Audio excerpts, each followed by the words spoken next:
This is the Levels Network. I'm Justin Horo, joined by the Triple OG, Willie Mason, and the bro, Lukey Stowe. We are back together, boys. What's happening? I know. It's been a while since we're in the studio. It feels like it anyway. It does feel like it. Did we do last week? We've done one a week for the last little bit. That's the feeling. You know what I didn't realise? How much that, when we were over in Perth, that thing went a bit crazy, right? When we were talking about the refs. I didn't know it was that big. I didn't know. I checked it. As in the episode or As the in comments? the amount of comments and like The social views. clips. Like it was like fucking nearly 800,000. I'm like, oh, that's what everyone's fucking, because I don't look at Instagram like that. And I looked at it. That's why everyone's just commenting on this stupid shit. We posted it before we boarded the flight, and then after the flight, that's I was why like, you were talking about Klein with Klein, and he was on the fucking plane. Oh, it sucks. He's got the game anyway. There was a lot of messages after the Thursday night game, which we'll get to, of course. It's one of the best games I've seen in a long time. Yep. And so many people were messaging us about Grant Atkins on the social, like during our comments. And there's one outstanding comment about the whole game, and pretty much a dot point that I think best explains the game even better than I think. We'll do our best to add some stuff to it, but even, hearing some experts talking, I think we've got the best listeners, the best the best fans that comment and then that see the game. And I think it's, because, they're starting to see the game out of our lens. I was about to say that. Through our lens. You see it through a different lens, different perspective, and how we sort of watch games. You look at it different. Yep. Totally different. It's like if we ever had any sort of streaming or anything like that, we invited fans to watch the game with us and see. I would love to see what they see. Do you know what I mean? Like, what do you look at when you look at this tackle? When it's like ruck interference or some shit like that, or like any high tackle technique. We'll go through technique with the Panthers and Bulldogs sort of game. Like, what do you see? I'd be interested to see their perspective as well. I always try and look at both. So it's like I can't look at it from a pro's perspective all the time. Like, what's a punter looking at? Yeah, well, you know what? Even the difference or the age gap difference with different rules. So, for example, doing the commentary that I've been doing, there are times for sure, and this is why it's when you talk about refereeing and decisions, sometimes like there have been times where I've been watching games where I'm adamant on a call. That Noddy sees it different to me. Yeah. That Joel Kane or Jimmy Smith see it different to me. So you're talking about a guy like Noddy who's been around since 95. 300 gamer. Yeah, 300 gamer who went through the whole evolution of the game into the pros, into the whole 2000s, early 2010s, and then retired, right? And still sees the game a little bit different than me. Yeah, he does. Those halves see it different. He used to be, he was a gun Noddy. Yep. People sleep on how fucking great Noddy was. He put the great eighth fucking immortal in at 9 for a good 3 or 4 years. Yeah, huge. Of prime time Joey. So that's the and there were so many comments, like I said, around Grant Atkins. I thought he had an awesome game. We'll get to that in a bit. But to kick off the show, as per when we do this on a Monday morning after Origin selections, we have the New South Wales lineup. Yeah. Well, it's hardly any changes, so we don't need to chat too much about that. Today, we'll probably have a little bit more of a chat about it on Thursday. Lukey will give us the official lineups at about 9 o'clock. We'll probably still be going through our review at that point, so he'll jump in when that's ready. But it looks as though one of the smoky of all smokies ever, Gemmet Shibasaki has earned a shock Origin debut for Queensland in the decider, with Reece Walsh tipped to be 18th man. The Courier Mail reported that Shibasaki will debut in the centres, with Hamiso winning the battle to wear the number 1 jersey. So let's start with Shibasaki. Wow. Well done. Great. Congrats, first of all. That's massive. So this is also reported, and I just went back to sort of try to figure out and do my homework on Shibasaki as well. So he had a 3-year stint over in Japanese rugby, right? He's on a train and trial deal at the Broncos. He's 26 years old, Townsville born and bred. And with the rugby league project, these are his seasons for the last 5 years? 1, 2, 3, 4, 5, 6 years in the NRL. So he played a game for the Broncos in 2018. Yep. He played 12 in 19, 11 in 2020, and then he played 1 in 21 for Newcastle. Oh, sorry. So the 11 that he played was for the Knights in 2020. Shit. Then he played 3 for the Knights in 2021. Went up to North Queensland for 2023 and only played 2 games. And then only 1 game at South. So he must have been doing... Fucking hell. He must have been doing, for the 3-year stint, he must have been in Japanese rugby for 21, 23 and 24. Played at the start of the season. Yeah, and then just pissed off. And then, sort of got him back into rugby league around probably May or June every year. And then ticked off a game or 2 at the back end of the season. What about this year? He's just come back and gone, I just want to have another crack train and trial. Madge has gone, all right, rewarded him. And he's gotten, because I've seen him play like when he was at Newcastle in his earlier sort of years, he didn't really look like a fucking proper, like he committed 100%. Because I just look at his body. If he's the centre, he should be looking like a certain prototype, right?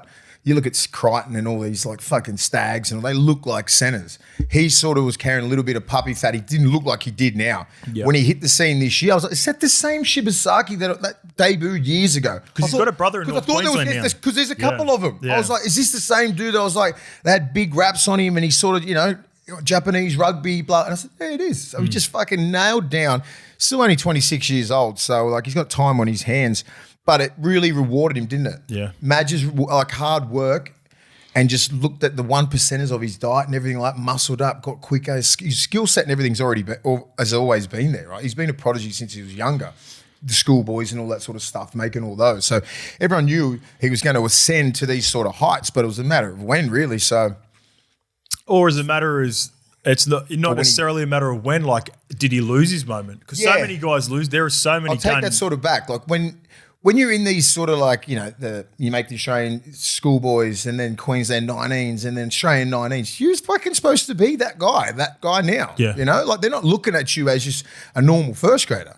A lot obviously don't get to that next level, but they're looking at you in that top like 1% in your age. So when you do make these younger teams, the Australian teams, they look at you to get bigger rewards. So it just took a different little angle, right? Here and there. And look, I've played with a number of those guys as well. The difference is when you make a Queensland 17s, 19s, whatever team it may be, or an Australian schoolboys, you then progress and a new team comes in every year. Yeah. And then you go to the NRL and then you're playing against a number of those guys that have either been in that jersey before. Yeah. So it's not like you ever maintain that jersey. So that's where sometimes players struggle. Yeah, then it gets stacked up when you're 21. There's like 5 people in your position. Yeah, you go into the system and you might be the dude for the under-19s, but guess what?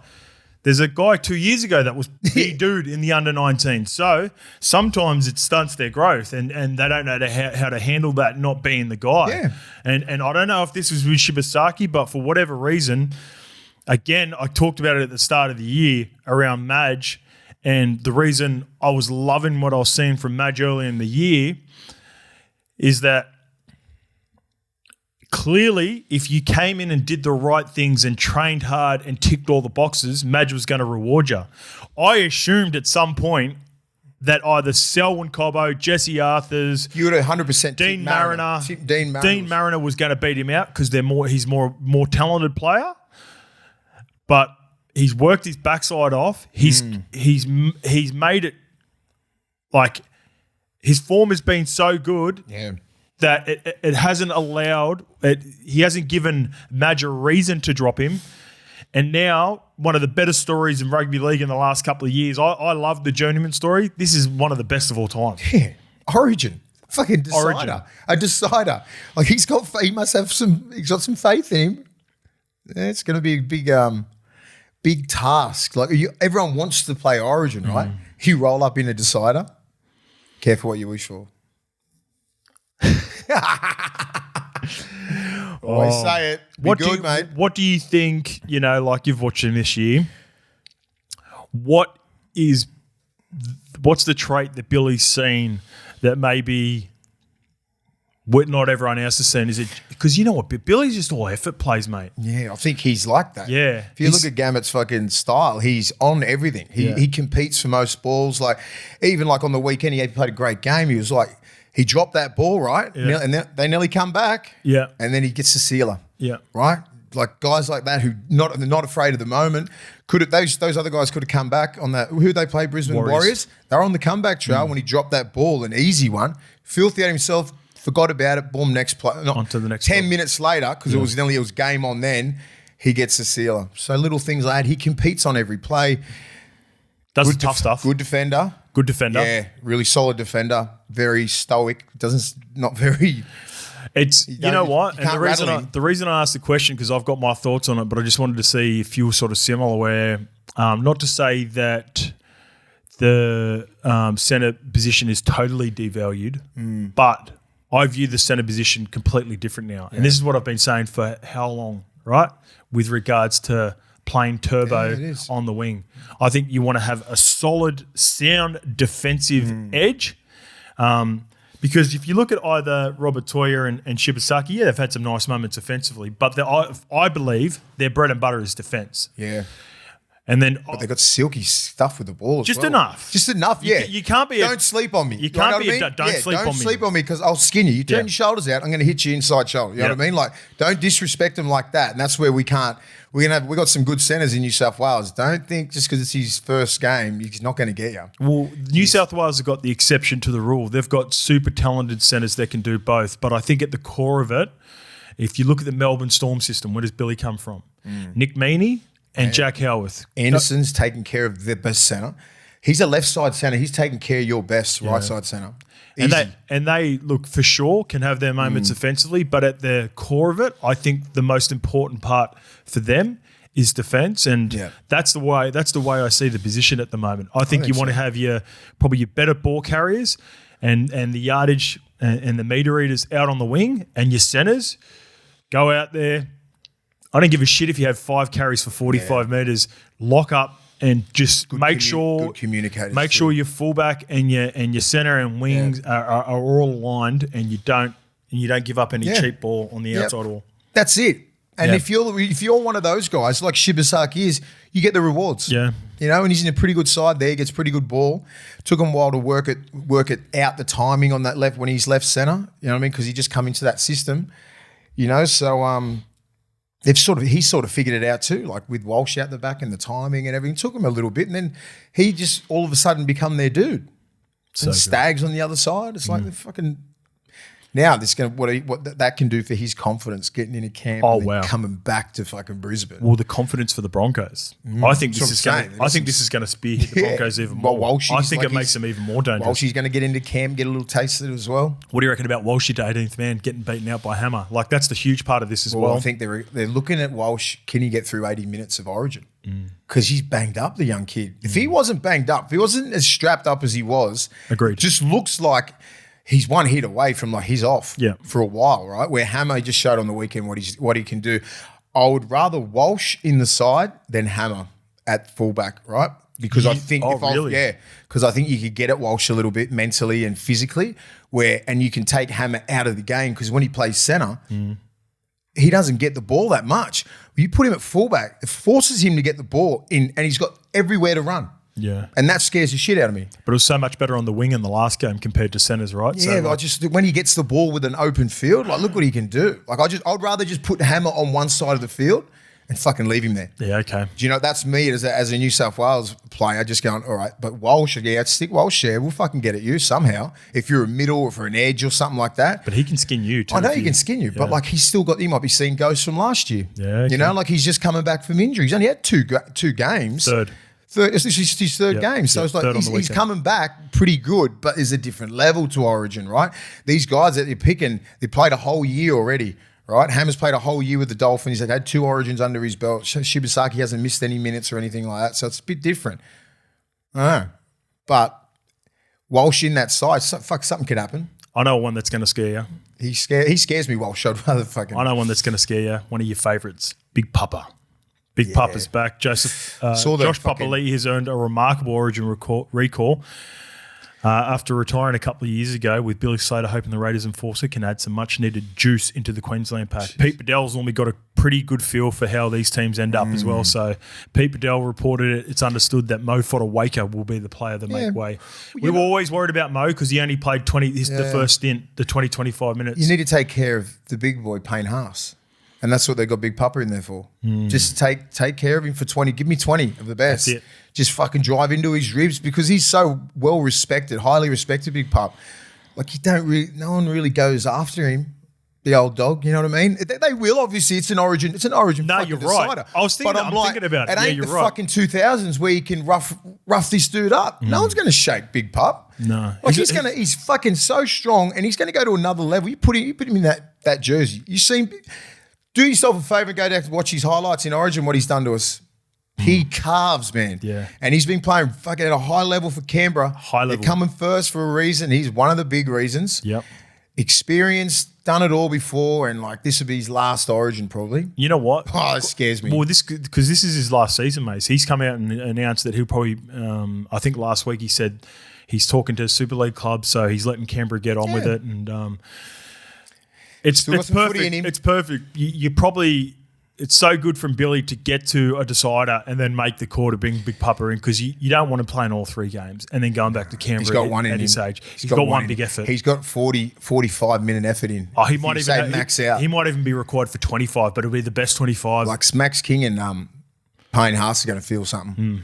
Like this is me diplomatically speaking. If you're playing against that man who's fucking got nothing to lose, right? He's going. If I can't win a comp, just say if he doesn't win a comp, he ends up winning the Origin at the end of the year. That's pretty good. You know what I mean? Comes in and seals the deal. You know, imagine if he gets this and wins the comp. I like the chances to win I like the comp Big as well. Papa. Yeah, I want guys like that. I just root for. Yeah. I want him to go out on his own fucking accord, up at the highest level. But then my New South Wales sort of just kicks in. I'm like, fuck him. You got a lot of blue behind you at the moment. So much blue. I can't have it. I can't have it, Big Papa. You can't go out like that. We've got to stop you. But he's been brought in to take care of Payne Haas. Max King, frighten the fucking lives out of him. It's respectfully to Max King and Stefano, it's Payne. It's Payne Haas, mate. I'm not worried about those two. If I'm fucking Billy's trying to get an answer for Payne, because even though Payne was nowhere near as stats-wise or impactful as he was in game 1, he's still Payne.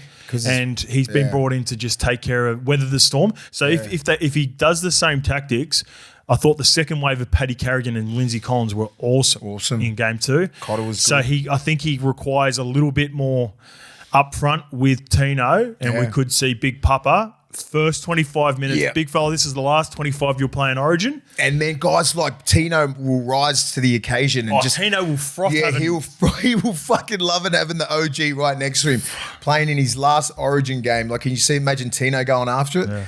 I fucking love it. It's like theatre, this shit. You couldn't have picked it any better once you speak of it, like when you speak it into like existence like that. Like he's going again. Like Tino would have looked at Big Papa like his idol for years, man. The 2010s, he was the dude. Well, Papa was like he was on the back end of that grouse era, the best of all time. He weathered the storm there for a couple of rough years where everyone thought New South Wales were going to be dominant, and then he pulled him out of it. Like he's a part of those teams that went and changed the narrative as well. Yeah. Like, oh shit, maybe this isn't an era for New South Wales of dominance because Big Papa he stopped the dynasty. Yeah. Everyone was sort of calling for that when we won 2 in a row or 3, and it's like the dynasty, and then they put a stop to that. Like he's love you, Big Pups, but you can't do that to us, mate. You can't. Big Pat, because he's just taking care of Payne Haas. Respectively, like if I'm against New South Wales, if I'm a player, I'm only scared of Payne Haas in the middle.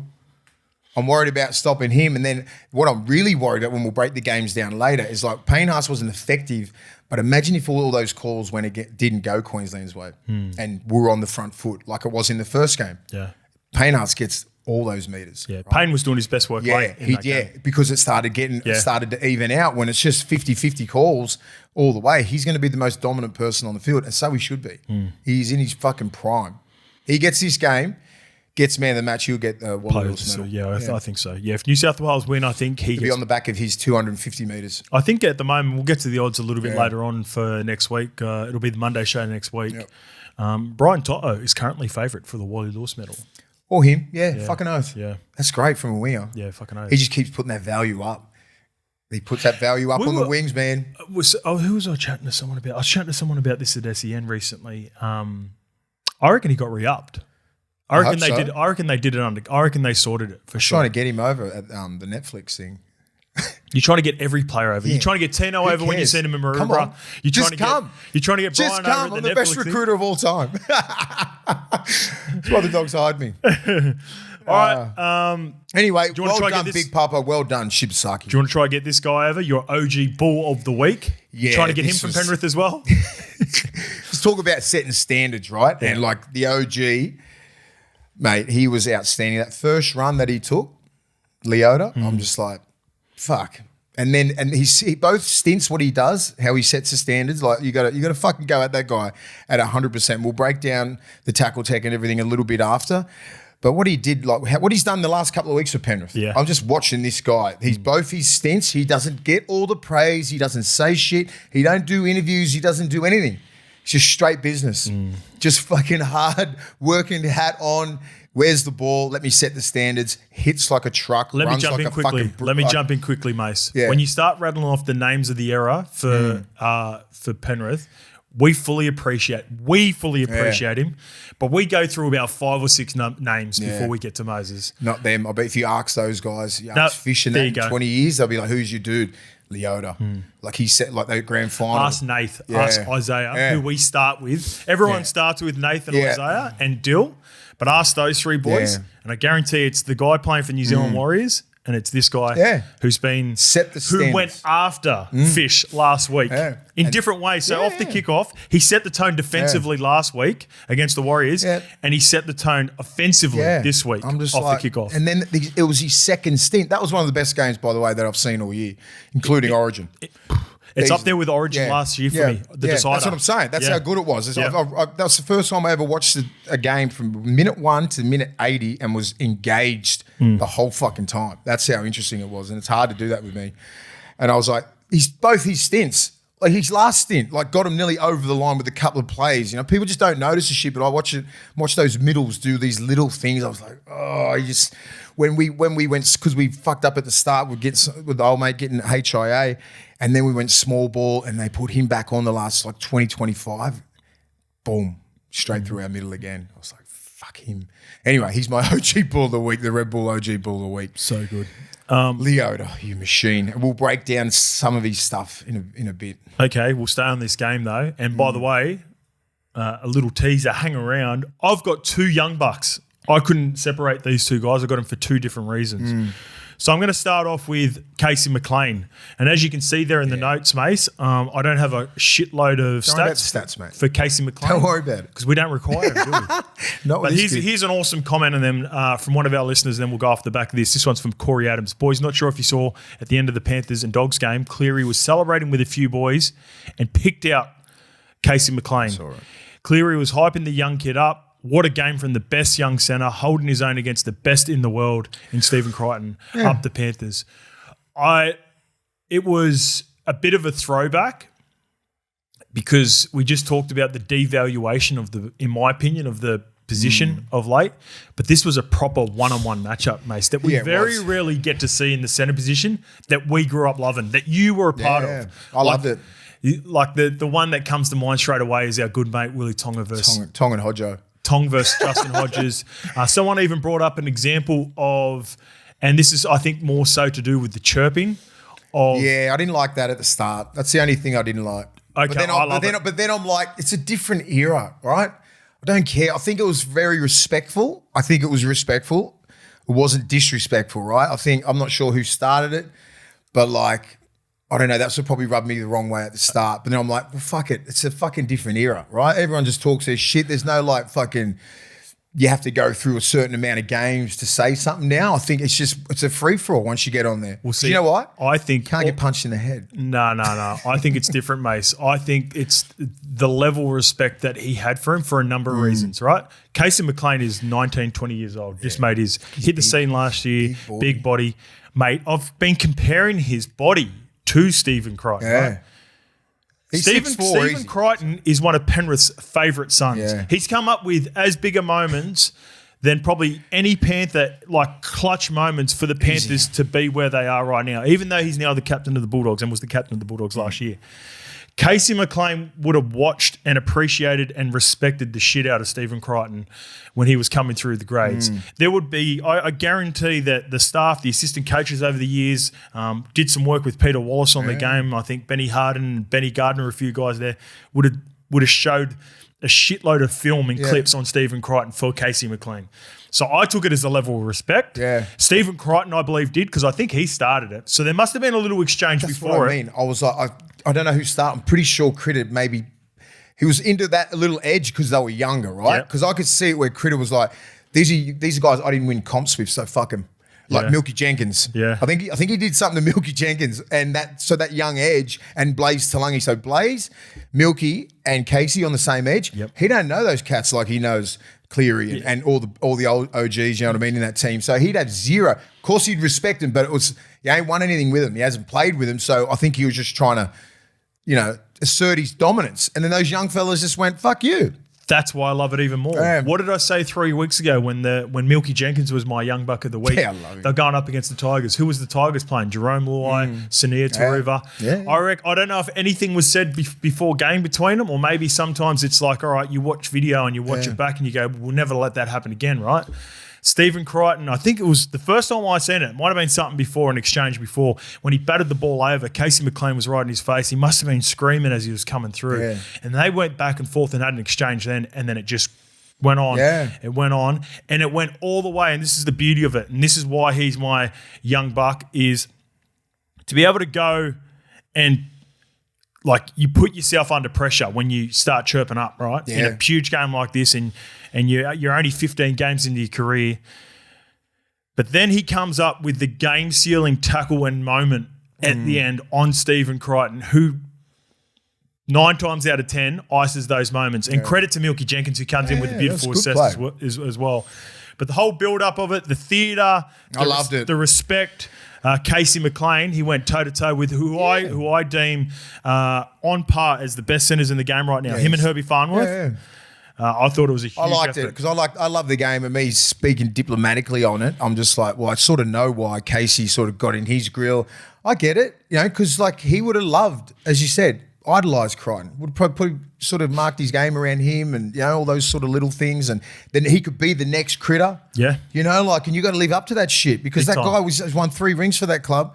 Very important moments as well, and he is who he is as a person. He's very highly respected, right? So I think it was in good jest, right? The chirping and shit, because otherwise they wouldn't have shook hands after the game. They wouldn't have embraced or anything like that. So I was like, I liked it. It was good. Yeah. And it was just everyone's just giving Casey McLean his flowers because he didn't get schooled. Exactly. And that gives so much credit to a person like Critter. Everyone's just like, oh yeah, you handled him. He didn't score like a try on you and you saved a try. You just tackled him. That's how highly we hold Stephen Crichton and most of the fans as well. Because if you're going to go, oh yeah, he sunned him and all this sort of shit, he just did his job. He just didn't school you, mate. You know what I mean? And you made your tackles and you did your job. Congrats. But that shows the level of respect to a Stephen Crichton when people are going, oh yeah, he didn't school you. You handled him. It was good. Yeah. And it's definitely the sort of the alpha mentality as well. Yeah. That really stands out with that. He's 23. The kid's 19, right? Like Stephen Crichton, you can't back down to that little fella like that. Not little, but he's young. Yeah. Great matchup. Big. Yeah. Jeez, Great matchup. All right, and my second young buck of this week, I had to add him in because after this game, I was like, this is a stats one, but this is also, this guy deserves it. And he's been on my radar now for a while. We've been talking him up for a while. And my young buck is Kurt Donahue, a.k.a.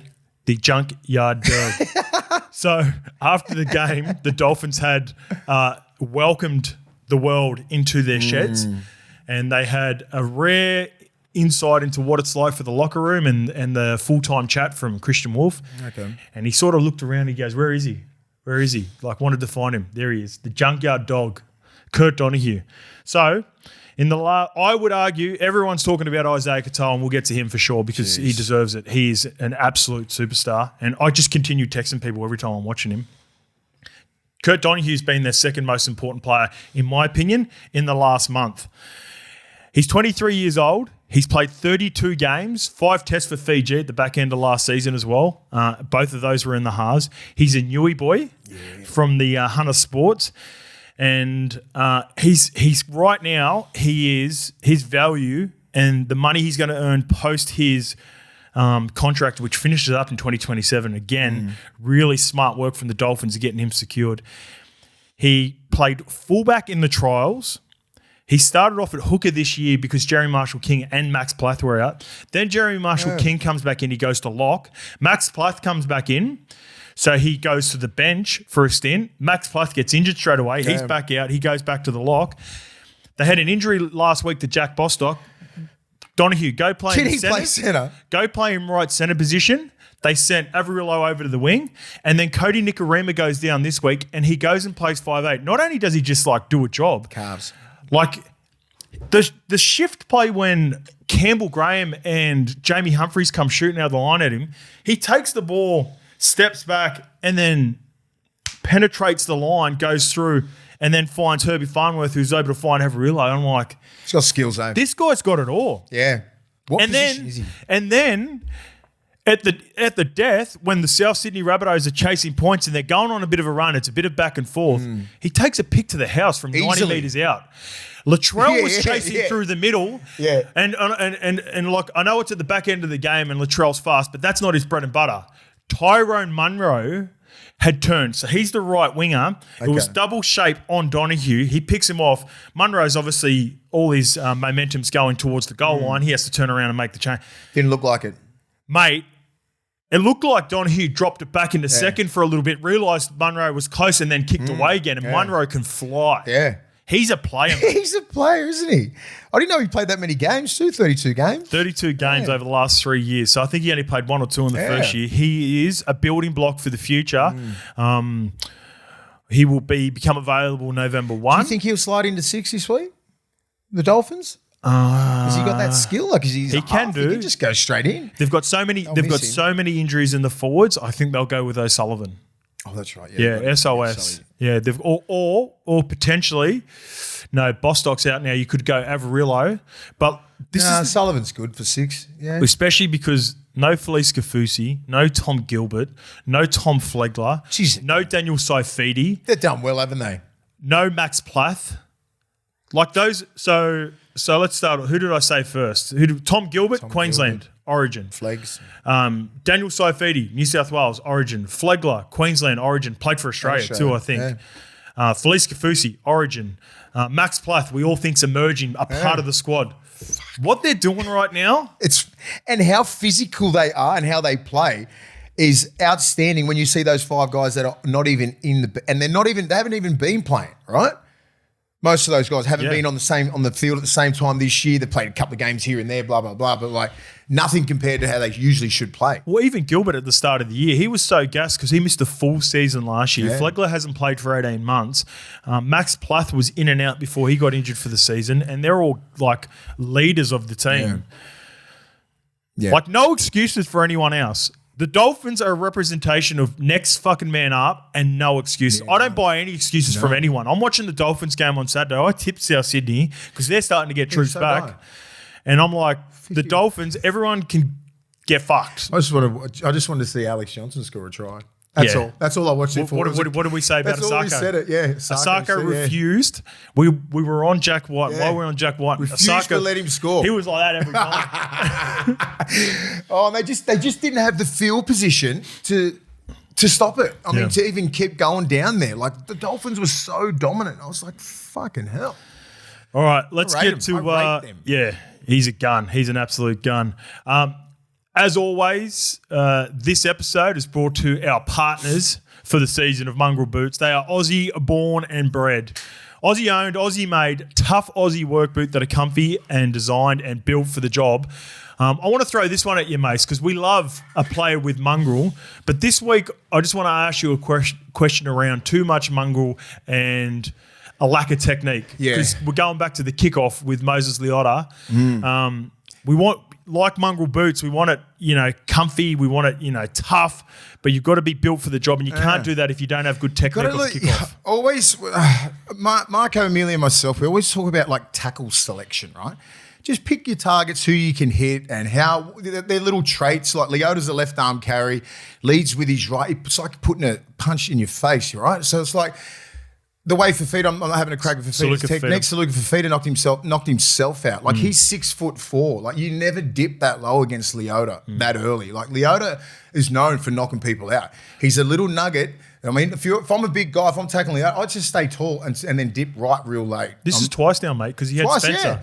Yeah. So you just got to watch it. Like just when you're that tall, you never go down to a little of guy's height when you're a big guy, right? And he's a big dude's feet, right? Just needs to get his technique right. And he's a left arm carry, so he just drives his right shoulder into anyone's fucking head if you put it there. But if you're shoulder on shoulder, body on body, it's a lot easier to tackle. Tackle selection is different, right? If you're Payne Haas, right? Yep. Like, are you trying to put a shot on Payne Haas or are you just trying to manage him? Depends where you are on the field, right? In the middle of the field, you're just trying to get underneath him, get underhooks, try and get him on his back. Contact needs to be good. Tino, same. Your first contact needs to be good with those big guys. Other guys you can just fucking line up. Or just say, like, Nathan Brown, love him to death, but like just say if you could sit there and fucking pick him off from other, because he puts his body on the fucking line, right? He doesn't he's that guy on running straight, right? He fucking doesn't stop running straight off that. So you can just line up. If you're a decent hitter, you'll get him. But these other cats like Leota and known like Fanua, Blake, Spencer, they'll fuck you up. If you don't have your technique right and they change direction really late, if you've dipped a little bit and if you're not that tall, you're getting hit in the head. So just your tackle selection, just everybody, like the amount of work that they do, right, in every single club on tackle technique. Like I think it fucks big guys up, right? Big taller guys, because you're always dipping and all that sort of shit. But then, like, you don't do that with everyone. Some players can overthink things. It's just like, dude, like if I was tackling Leota, I'd put him. He was on my inside shoulder. Like I'd stay tall as long as I could, and then the last little bit, dip a little bit, and hit his fucking shoulder.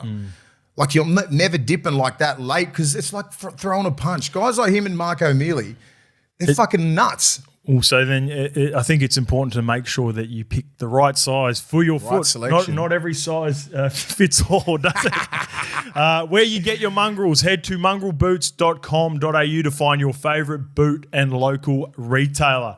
Let's get to this one. And we were talking about Isaiah Katoa before. This is a good shout from Bo Bear. Boys, I would like to point out a trend that seems to be missed by most mainstream media and other podcasters. That is the emergence of young Tongan stars that have flooded the game in the last couple of years. I think out of all the players, apart from Marky Mark, who are in the running for Rookie of the Year this year, Isaiah Yongi, Leka Halasima, Robert Toya, Savelio Tamale, and Celesi Feketi are all eligible for Tonga. Katoa is only 21. Tolu Kola is 22. The Fainu brothers are also young. Chuck in Pacifici Tonga. I like to call this the Tomalolo effect. All the young Tongan kids who watched Jason Tomalolo switch in 2017 have hit an age to play NRL and be stars.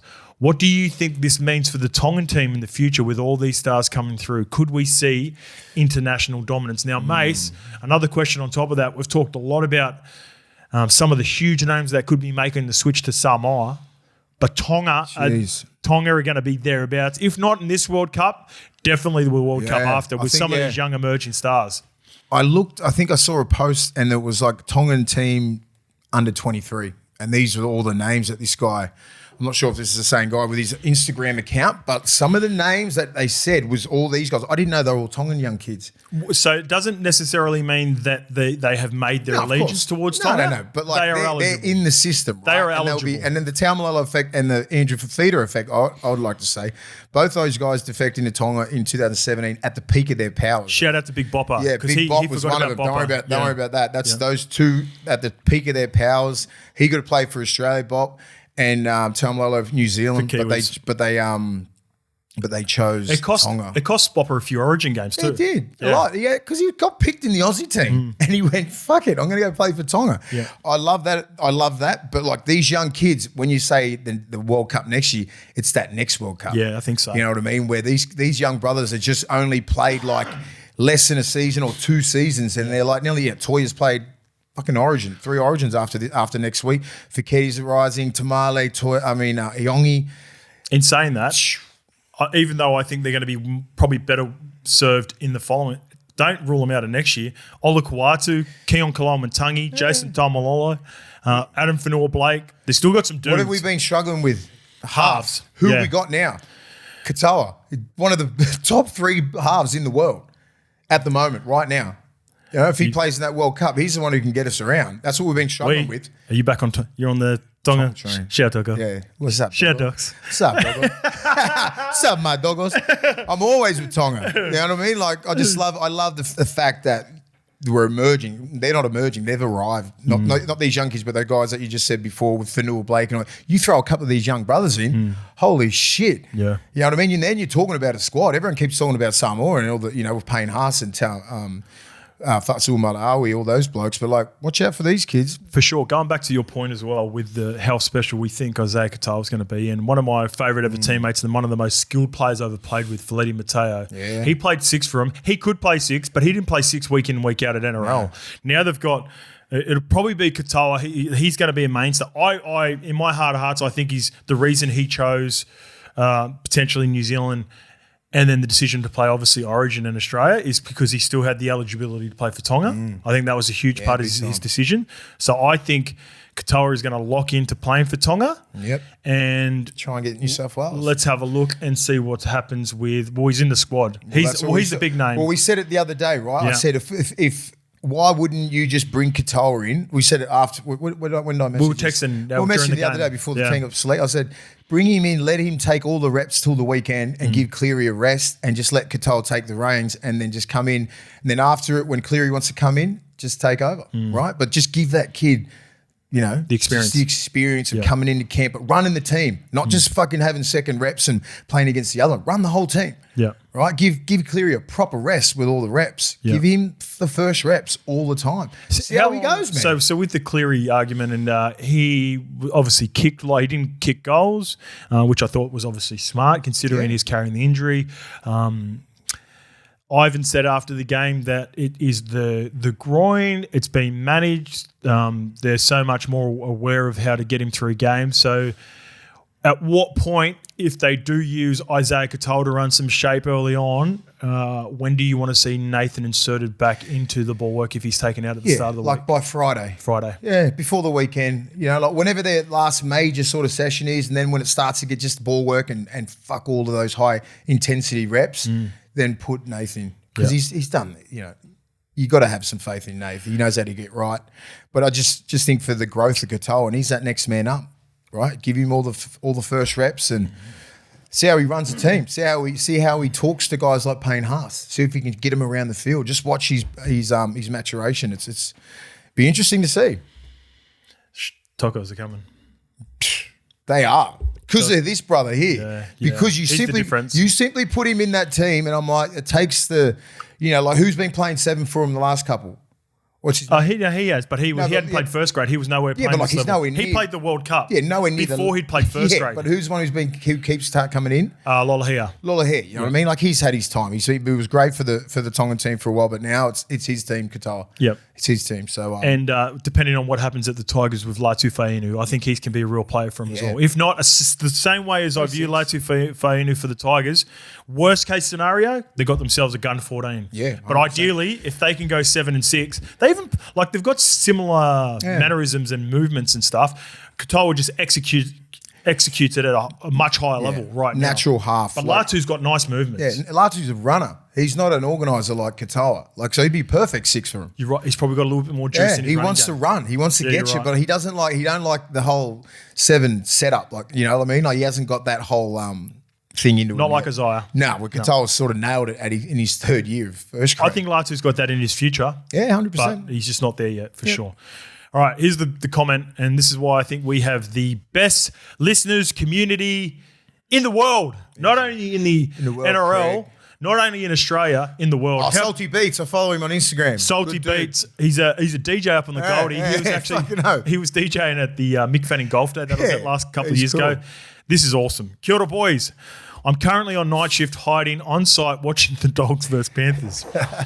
What more can I say other than what a fucking game? Also, during this colossal match, a few things become apparent to me.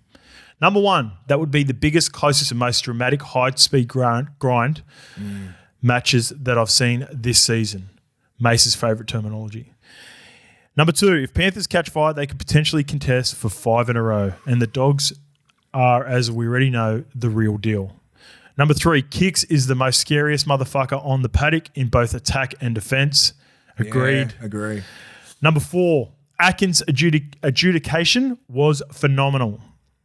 Number 5, I missed the one-on-one battles like Critter versus McLean, which reminded me of yesteryear with matchups like Sailor and McDougall. That's the matchup. Good. That's the chirping that I was going to refer to. Different position, but that was awesome. but that was a couple of OGs against each other. He's going to turn Wendell White. That's what McDougall said. Imagine saying that in today's game. That's awesome.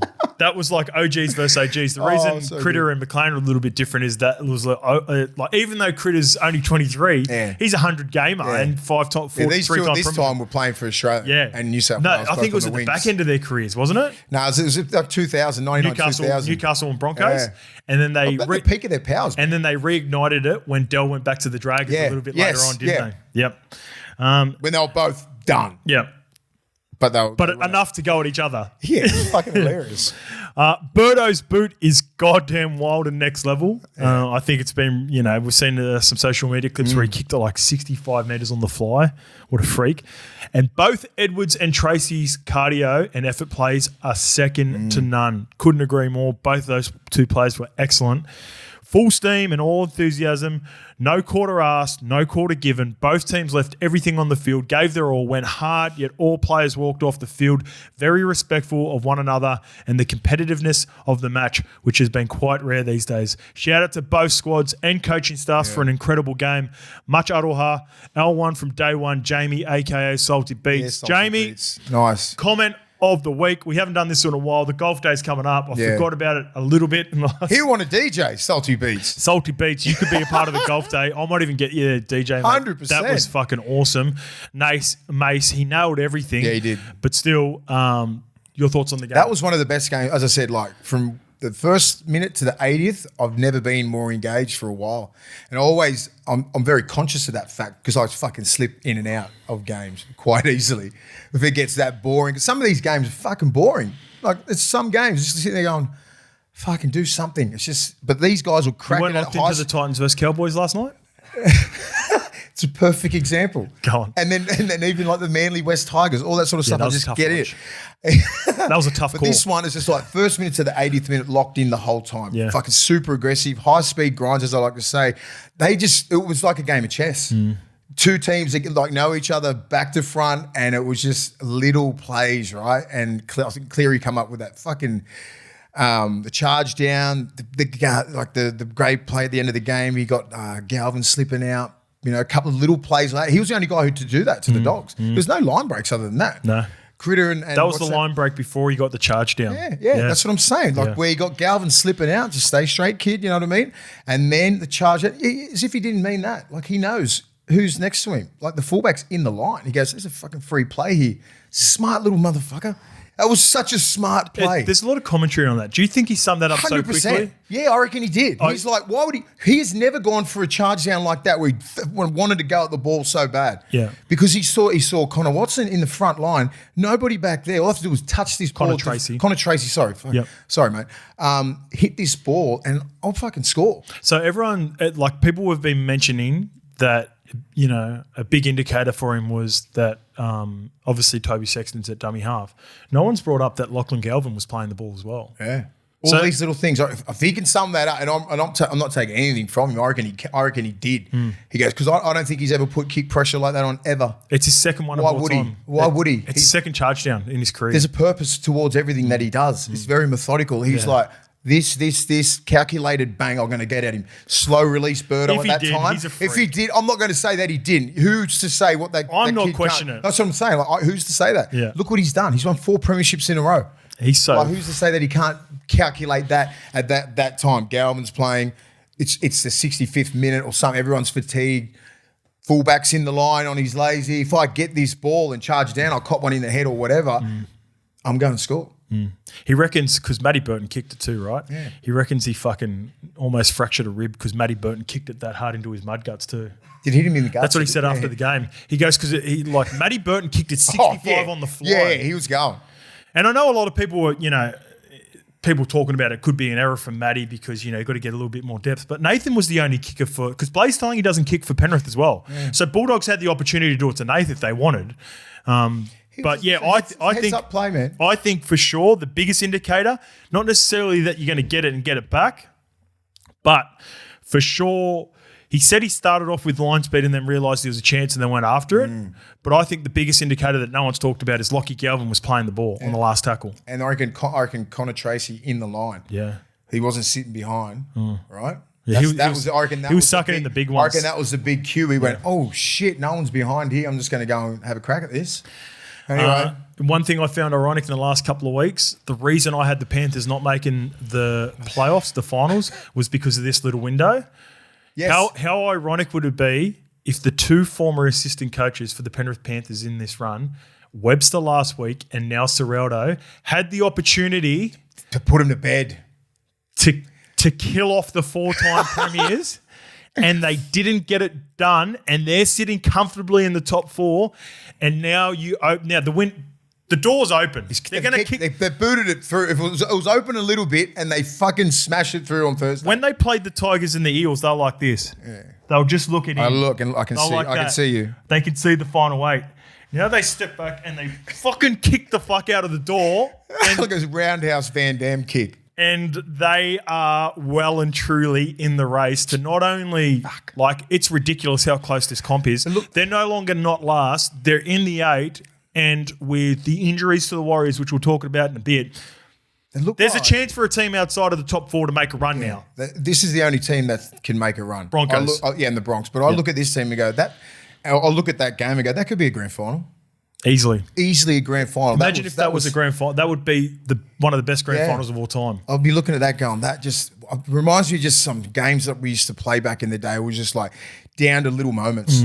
It's like, and that's where you just walk off the field and go, there's no real win or loss. You're fucking done, right? But you're like, oh, we won anyway, just because of a Cleary play or something like that. You just come off the field going, thank God, Sonny did that, or someone did a big play. So when you're closely matched like that, like these guys are up the top, it's fuck all in between. When the games are like this, there's nothing. There's only a couple of games I can remember that I played in, and one of them stands out the most, and I've talked about it a little bit over the weekend. 2013 first week of finals, we played the Roosters, and I think we lost 4-0 or 4-2. Maybe we kicked a penalty goal to begin with, whatever it was. We walked off that field, and I was like... Did we win? It was like... straight. You know when sometimes you got to watch games back to get a feel for what actually happened? I remember walking off the tunnel, and it's super disappointed because now we've got to play next week in the finals rather than getting the rest, which was huge for the Roosters in 13. I was like, fuck, that game was unbelievable. Yeah. And was I as an out of body experience? That's what I'm saying. When you come off the field win, lose or draw, you don't know what the fuck is going on. Yeah. You just want to sit down. Yeah. And you can't debrief or anything. And sometimes, lucky enough, I was on the end of winning. And then sometimes you lose. You're like, feels like you won. Yeah. In the middle, you go, fuck, we dominated the middle. We should. That usually when we were playing, if we dominate the middle, if we do our job, we win the game.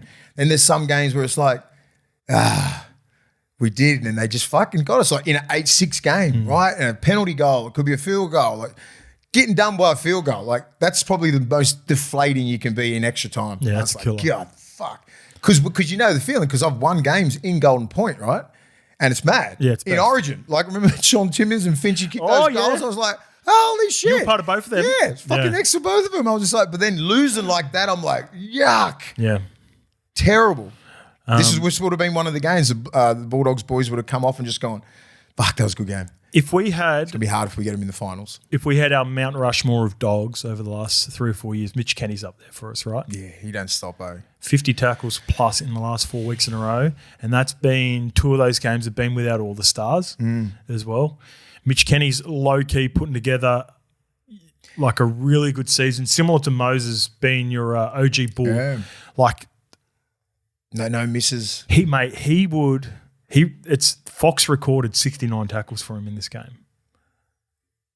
That's fucked, isn't it? And then not he goes in. He's not a spot player. No. He just works. No.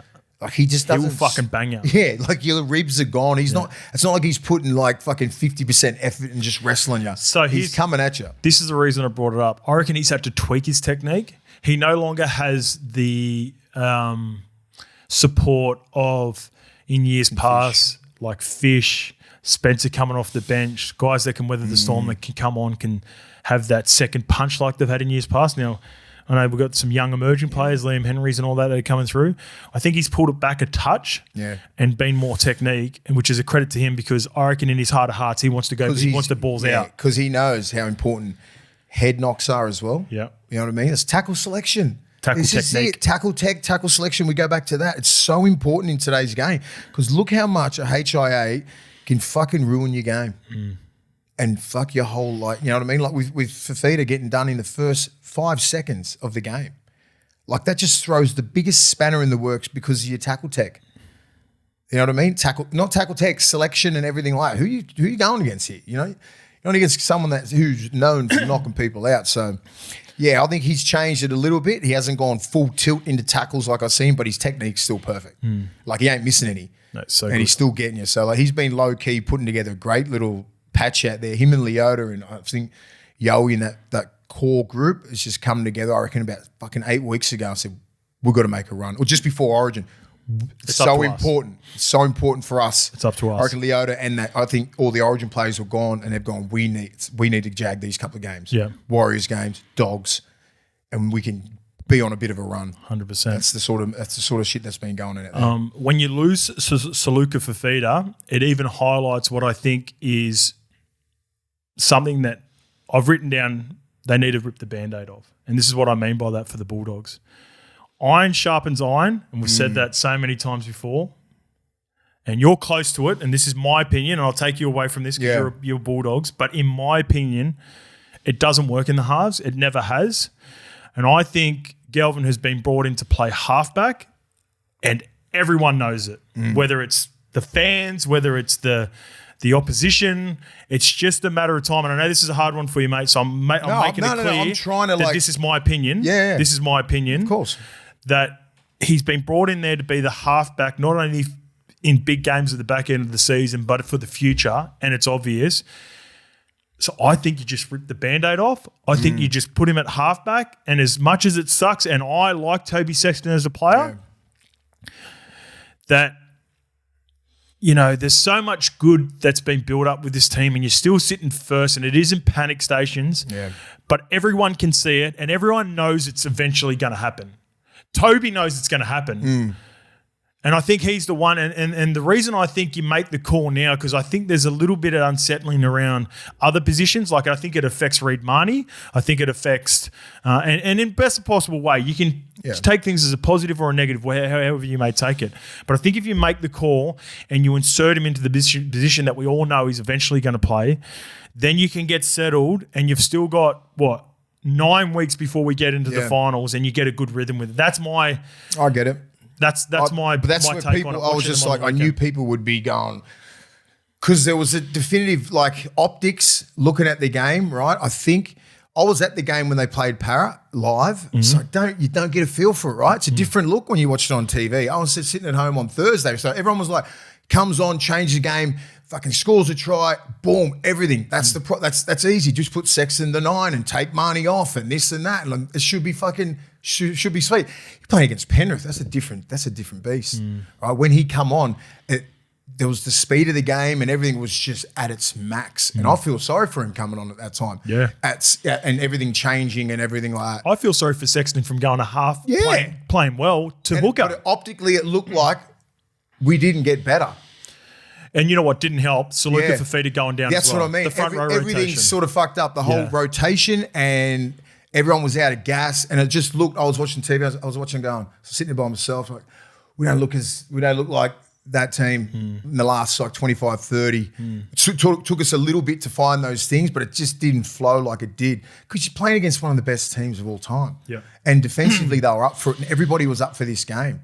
The Para game's fucking different. Para fucking bottom 14. No disrespect. You come on there, it's a different beast. And I just looked at that and went, I've sort of felt sorry for him. Yeah. I feel sorry for everyone involved. And I'm just like, when do you rip the Band-Aid off? When does this happen? And I'm like, we got a little bit of time. I'm not in a rush. That's why the fucking coaches are getting paid a shitload of money. Of course. And they make these changes. When do you make the change?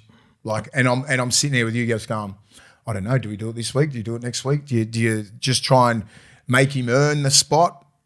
I don't know. So it's a bit of a thing where it's like doesn't look that bad, but it looked bad. The reason it looks bad, and I'll help you out with this as well, and this is my opinion again on top of it, is that I think what's made this Bulldogs team so great is the next man up mentality and earning your spot.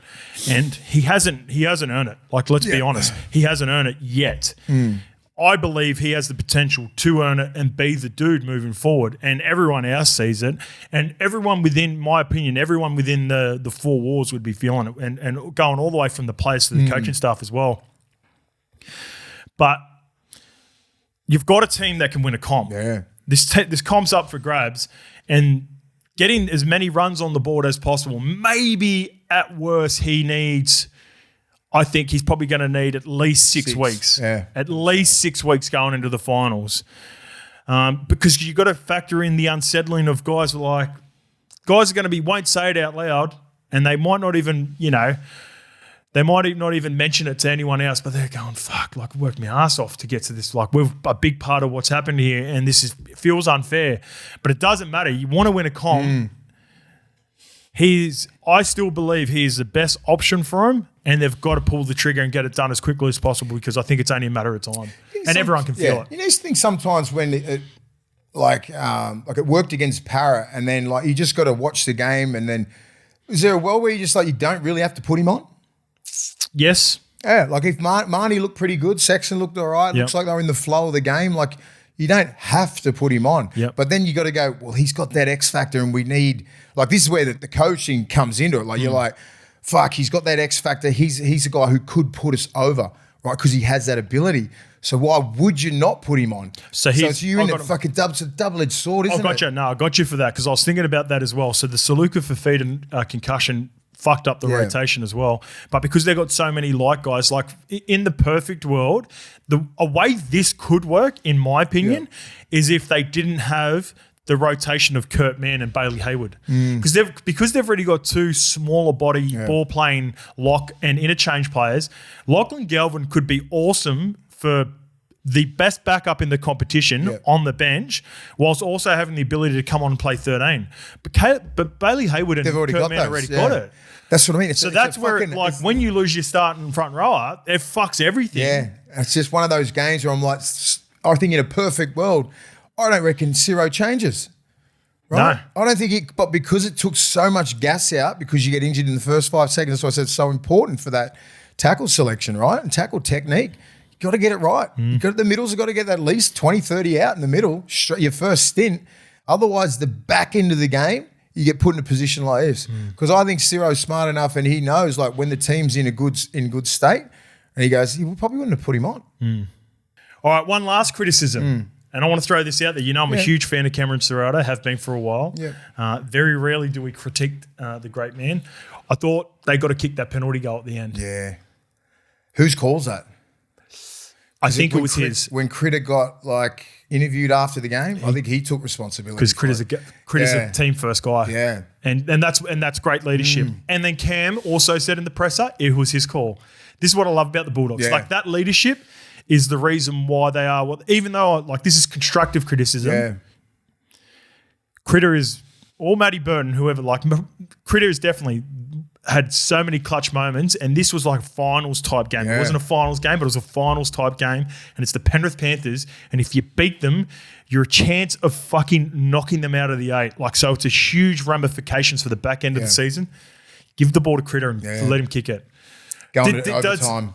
I'm telling you right now, and this is what I was thinking about after the game, is Cameron Ciraldo factoring in fuck, there's been some huge games for not only my players but also their players. Would it be a disservice to this game if we sent it to extra time? Yeah, I reckon. I think he just wanted to put it to bed. He goes, fuck it, let's go. Because they were making some, they had a bit of joy on the edges, right? They were making some really good meters. And I was like... And they nearly scored. Yeah, they fucking... So it's a great play from Casey McLean, great defence from Penrith. Yeah, Milky Jenkins. Great attack. It was you just come up short. Yeah. It's like going for a 4th and 1 in NFL, right? Yeah. Fuck it, let's go for the win. And I respect the shit out of that. I'm just like, okay, let's go, Ciro. When he took the tap, because in my fucking head, bang, fucking take the tap. That's what I was thinking. Oh, were you? Yeah, I was like, take the tap, fucking end it. Yeah. That would have been my mentality as well. They're on the ropes, fuck it, let's just get it. Get the win, fuck off, let's go home. Okay, and that would have been their mentality. If that's the mentality, I'm happy with that. Even though that's not what I would have done. Yeah, 100%. Like that's coming from my mentality, right? And it's like that's why I was not captain. But also, no, because there's no. I don't think there's no right or wrong answer in that. Like I understand the mentality from both. Yeah. And they had a little bit of time because I think there was maybe a captain's challenge on the contact. So for sure, I love it from Critter. He took accountability for it. He wanted to go for it. I didn't know whose fault it was until I go back into trainers. Who made Who really did Who made the call? Was it you, Critter, or what? But that's the that's the trust they got in each other. That's the trust. And that's what I said before about Critter and Serraldo. The best captains are an extension of their coaches. Yeah. And Critter took it. Serraldo took it. They both took the licks. Yeah, they did. Happy I to love take that the leaks. because I know exactly what goes on with decisions like One of them made a decision. One, yeah, I know. You know who made it? Gus. Yeah. Gus made it. All right. Oh, shit. All right, let's get to this game. And this game was unfortunately not like a finals game. The Seagulls 28 defeat the Tigers 10. The sub try just before halftime was exactly what the Turbo experiment had needed. So then Garrick scores after halftime with Turbo. So first of all, what was evident was, like I said, we got our man Tolu Cole. We actually had a good weekend with some of the try scorers we selected over the weekend, right? Nailed the last multi, both for more, Jeremiah and I. Oh, did you? Titans overs. How good's that? By the way. But why did I say Tolu Kola? Because they're going to be so fixated on Turbo on that left edge, and they were aggressive defensively for the West Tigers. They were up and in on him all the time. It wasn't in Turbo. Got a nice little touch on play 5 right before halftime. Yeah. And then straight after halftime, great recognition from Turbo. Luke Brooks runs down the short side, gets tackled. Oh, shit, there's not two playmakers on the open now. So he tells Brooksy to stay there, flips to the open. Ches gets in at first receiver for the first one and then comes up with some joy and Gaz scores on the left-hand side. So shaky 30 minutes with the experiment. Good finish. Yeah, it looked all right. I was looking at the start and I'm like, Turbo, when they get down in the red zone there, like that's where Turbo just likes to be anywhere, right? Yep. You don't know what he's going to do. He can see a guy slipping at A and he just jams it in behind, but he has to hold his spot now, right? And that's going to be taking patience from him. And it took him a while to get just to hold that, like and let Lehigh do his thing and let Brooksy do his thing and let the ball come to him. That would be so hard for that kid. Big time. Who chases the ball, gets the ball when he wants. Now you're seated right on the right side. You wait for that ball to come and get you. You know, like it would have been hard for him, and he sort of got it. And then the touches that he had were pretty good. And all the Tigers knew he wanted the ball too. Yeah, so Skelton and that, like Skelton got him a couple. Skelton knocked himself out. Yeah, jeez. Trying to replicate our man Georgie Tafur and got his tackers wrong. Oh, mate. No. On tackers. Tackle selection as well. Turbo, big, strong. Yeah. Hard to hit. But that was a good shot. The part that I love the most too, like, and just trying to like this, it's not pretty by any, and sometimes you got to win like this, right? Like it is what it is. The Tigers have got so many players out as well.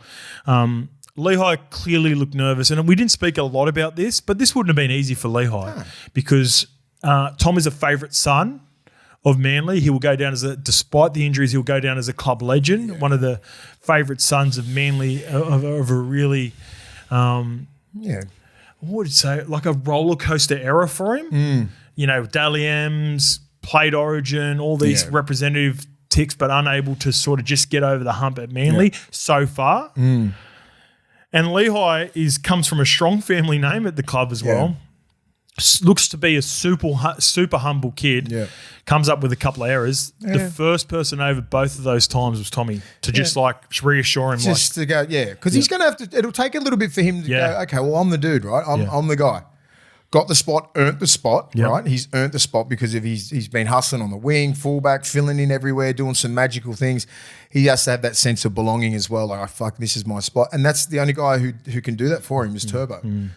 Look at him, what a clubman, just supports the hell out of him, you know. Like I love that. And once he starts feeling like he's that dude, they're fucking going to be dangerous. We'll see, and people might not understand what I mean by this, but it's easier for Lehigh to play fullback when Tommy's not even in the team. Yeah.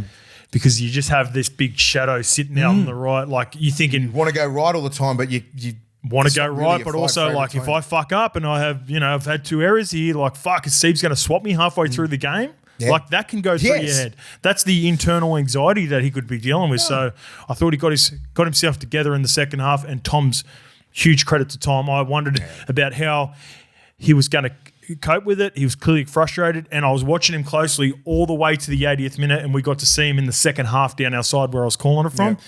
It's the best I've seen him sort of flow and run and look free in a long time. When he's getting the ball, he looks dangerous. Like, you know what I mean? It looks like it was pretty good defense from, because they were all over him, the Tigers. Yeah. He got the ball that's hunting from the inside. So if he comes off his right, he's going to get hit. So he had to shake him on the outside. Winger comes in, nice little ball. Geez, surprises me how many the winger's decisions sometimes. When a centre can get you shook and you have no faith in your centre at all. Yeah. How many times you see that just a winger, it's just man on. He just comes in a little bit because he just gets shook. The best ones, the ones that play together week in, week out, right? Just that trust in you can get him. Because who did he go against? Who was the young centre? Dewey and it was Adam Dewey and Played good too, Dewey. Yeah, Dewey played. Dewey and Fucking had a Skelton were crack. playing well. He had yeah. a crack at the end of that game. But the Eagles looked all right. If they get their shit together, it was terrible. The first 35 minutes, 38 was it 0-0? Yeah, 0. It was 39, 38 minutes. Turbo does that. Yeah. And then it's sort of the floodgates open. The stuff around, look, and I'll ask you this question as well, because I think this is agenda driven again, and this is the stuff that's been carrying on with Ches. I don't understand the criticism around him making a decision. Because the media just want to drive it and they want the decision, so they just sook about it. But like, yeah, of course, all right, we talk about it, and there are certain people that clearly have an agenda against him. And it's obvious for a lot to see, but then you start, like, if you say it enough, then it starts to filter down. But like, if Ches was holding Manly at ransom and then also negotiating with other teams, I would understand the frustrations. Yep. But he's not. He's made the decision so much earlier at the start of the year. They've actually gone out to be able to find a solid replacement for the next couple of years. And whether he signs at another club or retires, which I think is a genuine option, why must he make his decision? It doesn't make any sense. It makes sense because they just don't like not knowing. And Ches just does what he wants. He's just not telling anybody, and he doesn't have to. They're not controlling the narrative. They're not controlling it, and they don't like it. Yeah. And Ches is just doing what he wants. Just keep winning games, get Manly up there, and that's all he has to do. Here's an example for you. It seems as though, and it's been communicated, that Big Papa has let Canberra know and Ricky Stewart know that he's probably going to play in the Super League. Okay. Why is there not any pressure on Big Papa to announce similar stature, been at the club his entire career, and this isn't a knock on Papa, you know I love you. Yeah. This is just putting it into context for some fucking burgers out there. He's most likely going to sign, by the sounds of it, at St Helens and go to the Super League. Why doesn't he have to lock in and make a decision like Ches? Why? Because he's just not Cherry Evans. Because he's not Cherry Evans, and it doesn't sell papers. And he didn't go on one form of media compared to the other, and you don't even have to name it. You just got to watch. That's exactly what it is. It is what you think it is, right? Yeah. It's the media having a bit of a sook. That's that other side that he didn't do the interview with. Is it? It's not fucking Channel 9 whinging about it or Fairfax or whatever it is. It's that other side. They hate it because they didn't get the scoop, and then he won't say anything. He's just doing what he wants to do. He's just playing week in, week out. He prioritises his family, and like he's got his priorities in the right way. Yeah. His decision is probably the fucking fifth thing in his life right now. Yeah. So when you're living like that, he's not faced at all. But it's hurting all these other guys. But here's what they keep bringing up. Here's what they keep bringing up. The teammate stuff. Like, how would it affect anyone in any way if he either retires, goes to the Super League, or goes to another club? It wouldn't matter in the slightest. No, what you said before, he's not holding a club to ransom. He's not fucking up any young kids going here, not blocking anything around. He's just not making his call. He might retire. The dude's 37 this year. He might retire. So who knows? Just leave him alone. They won't leave him alone. Leave him alone. Leave him alone. Leave Brittany alone. Remember that? That's the OG YouTube fucking thing, isn't it? I don't think they realise. Yeah. I don't think they realise how much Chaz doesn't give a fuck. Nah. You know what I mean? Like, he doesn't care. But it's annoying. It's annoying for me as a mate. It's annoying watching him have to answer those questions all the time. And it's annoying to me that no one else picks up on it when they're asking him questions or like the journos are asking. It's like, what? It's even after the game. It's like, why? Like there's not. I can't see, and honestly, and this is, unbiased as well, I can't see a reason in which why he can't take his time to make a decision on his future of playing or picking a new team, especially because he's given Manly ample time to find a replacement. I get it. Fuck. Sometimes I stay away from his stuff because it feels like it's like that, there's a bias with it, but it's just annoying. It is annoying. All right, let's get to the Tigers. They just can't afford to miss, for Jerome to miss games.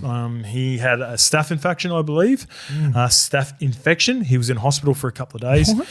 And during the game, I think they had 3 to 4 different spine changes, one of them being Dewey. You mentioned he had some nice crack, moments. didn't he? I like that. And they're just... Fuck, I like how you think the same as me. Like Talon De Silva, if you could see a person that was affected by the trade room, I was like, that kid's getting traded. I was like, mate, you can't make it so fucking obvious. You know what I mean? Like, I was just a couple of little effort things. I was just like, he just looked so rattled, didn't he? He was, mate, and so again, this is. I just went, fuck. We seen it straight away. So we got there. We do a show beforehand, before the Friday night games that I call, and he was out on the pitch. I reckon 2.5, 3 hours before. It's too early. Like, and he's walking around the field. He's the first one out there. I think Latu was maybe the next, and he was like, it felt like he was 20 minutes after. And I was just looking down. I was going, "That's interesting." I just said it to Sugar while we're doing our show. This is even before we do the pre-game. This is our run home show, Luke. You know what I'm talking about? How we do a couple of hours of the run home before. I was like, "Shug, fuck, Silver's out there nice and early." And he's like, "Fuck." He starts looking at his watch, going, "Anyway." So he's clearly the pressure got to him. He's now off to the Eels on a 4.5-year contract. So has he gone straight away? He's gone this week. He'll be an Eel as of next weekend. I don't know if they play or not. Lukey, do they have to buy the Eels? If he's a genuine 9, they must think he is. Be good. Hopefully he goes in and be successful. I've seen nice moments. To get out. Yeah, I haven't seen enough of the young kid to even look at him and go, yeah, he's going to be a gun or he's going to be. I know there's been high praise on him. Yeah, I know there's been high praise on him. I've seen some silky moments. I've also seen some really bad moments. Yeah. But that's also a reflection of what the Tigers have been like over the last couple of years. So it's hard to put a gauge on these young kids who've been in this Tiger system. Yeah. Like, I don't know if you're good enough. I've seen little bits, but I've seen little bits of everybody in that Tigers team. Do you think shit bits and good bits? Do you think the clubs are viewing it like Teddy and Mitch Moses of years ago? Like, all right, these guys are guns. They obviously see talent. They must have come through the lower grades as, really talented players that, because we don't watch SG ball and shit, do we, mates? We don't watch SG ball. We don't watch Flegg. We don't see Mats. No, enough players, enough sharp eyes must look at it and go, all right, that's Moses and Tedesco, different positions, but same sort of future like projections. They've been in the system, since they were Harold Mats. He meant Galvin, and now they want out. And for sure, does he want out De Silva, or does he want Well, apparently he got told we're going to go with Appy because he's a fucking gun, first of all, and deserves it, and he's got 2 or 3 years left in him. Do you want to sit on the bench and ride the bench and just learn? He's he's probably done his apprenticeship. Now he thinks he's a starting 9. We'll see that when Parramatta start winning. What about your man Riley Smith? Games, right? 1-2 punch. We were texting each other in our group chat, right? Lukey's throwing up some of his favourites from back in the day. We won't mention any names. PJ Marsh.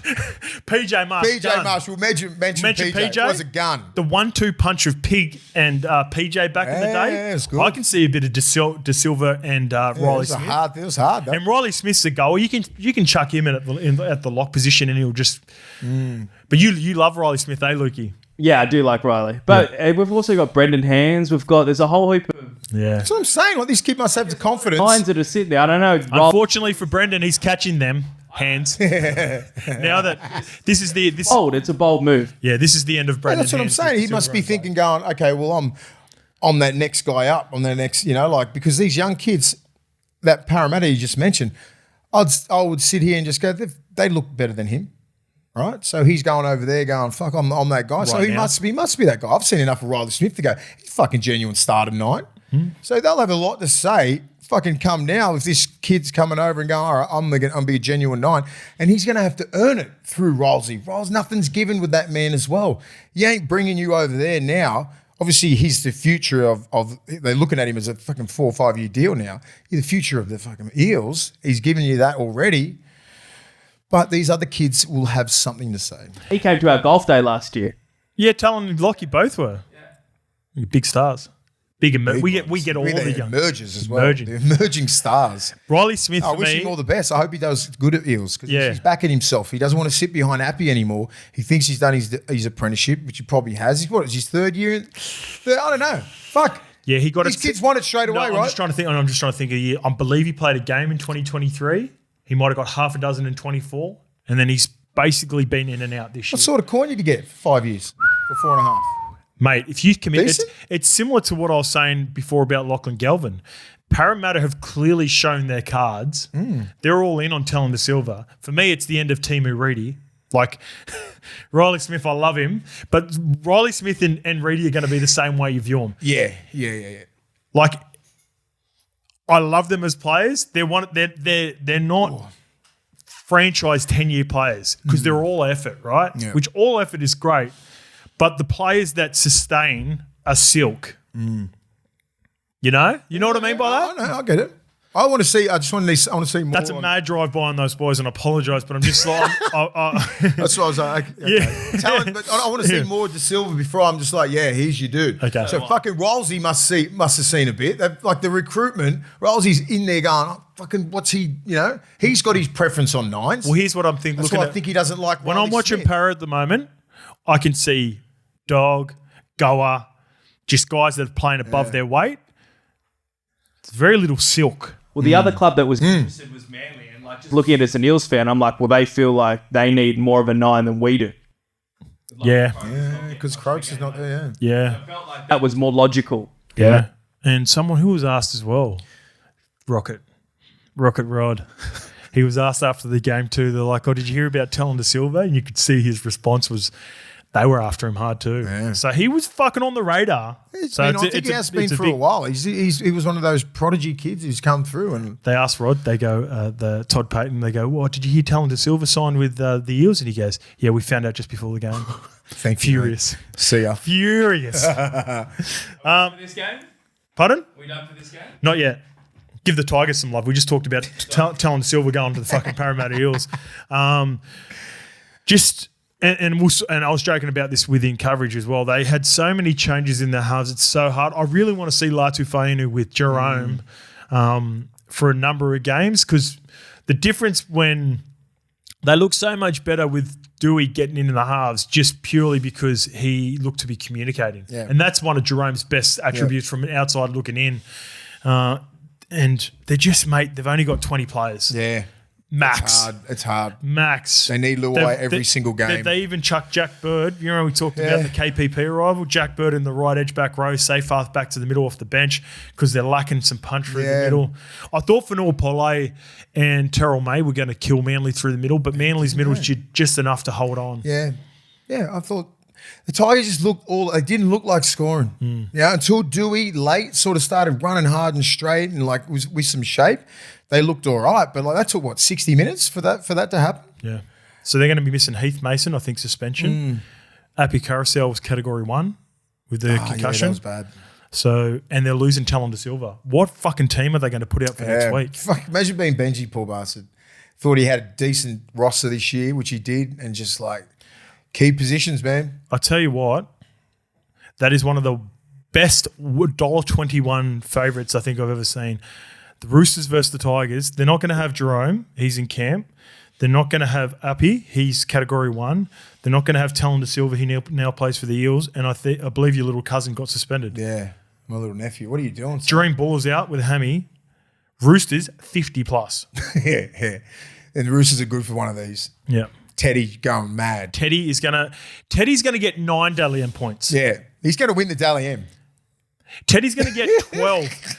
I think you get 6 per week. Can you get all of them? He's going to take the 6 points for the Roosters, and then whatever the West Tigers could get next week, he's taking their 6 points. Yeah. Thank you, Tigers. All right, let's get to the Raiders versus the Knights. Quick pause on that. The squad is announced and 0 changes to what was leaked in the Courier Mail. For Queensland? So yeah, the mail was correct. So Shibasaki centres, Hamiso fullback, Hamiso's at fullback. Big Papa starting lineup.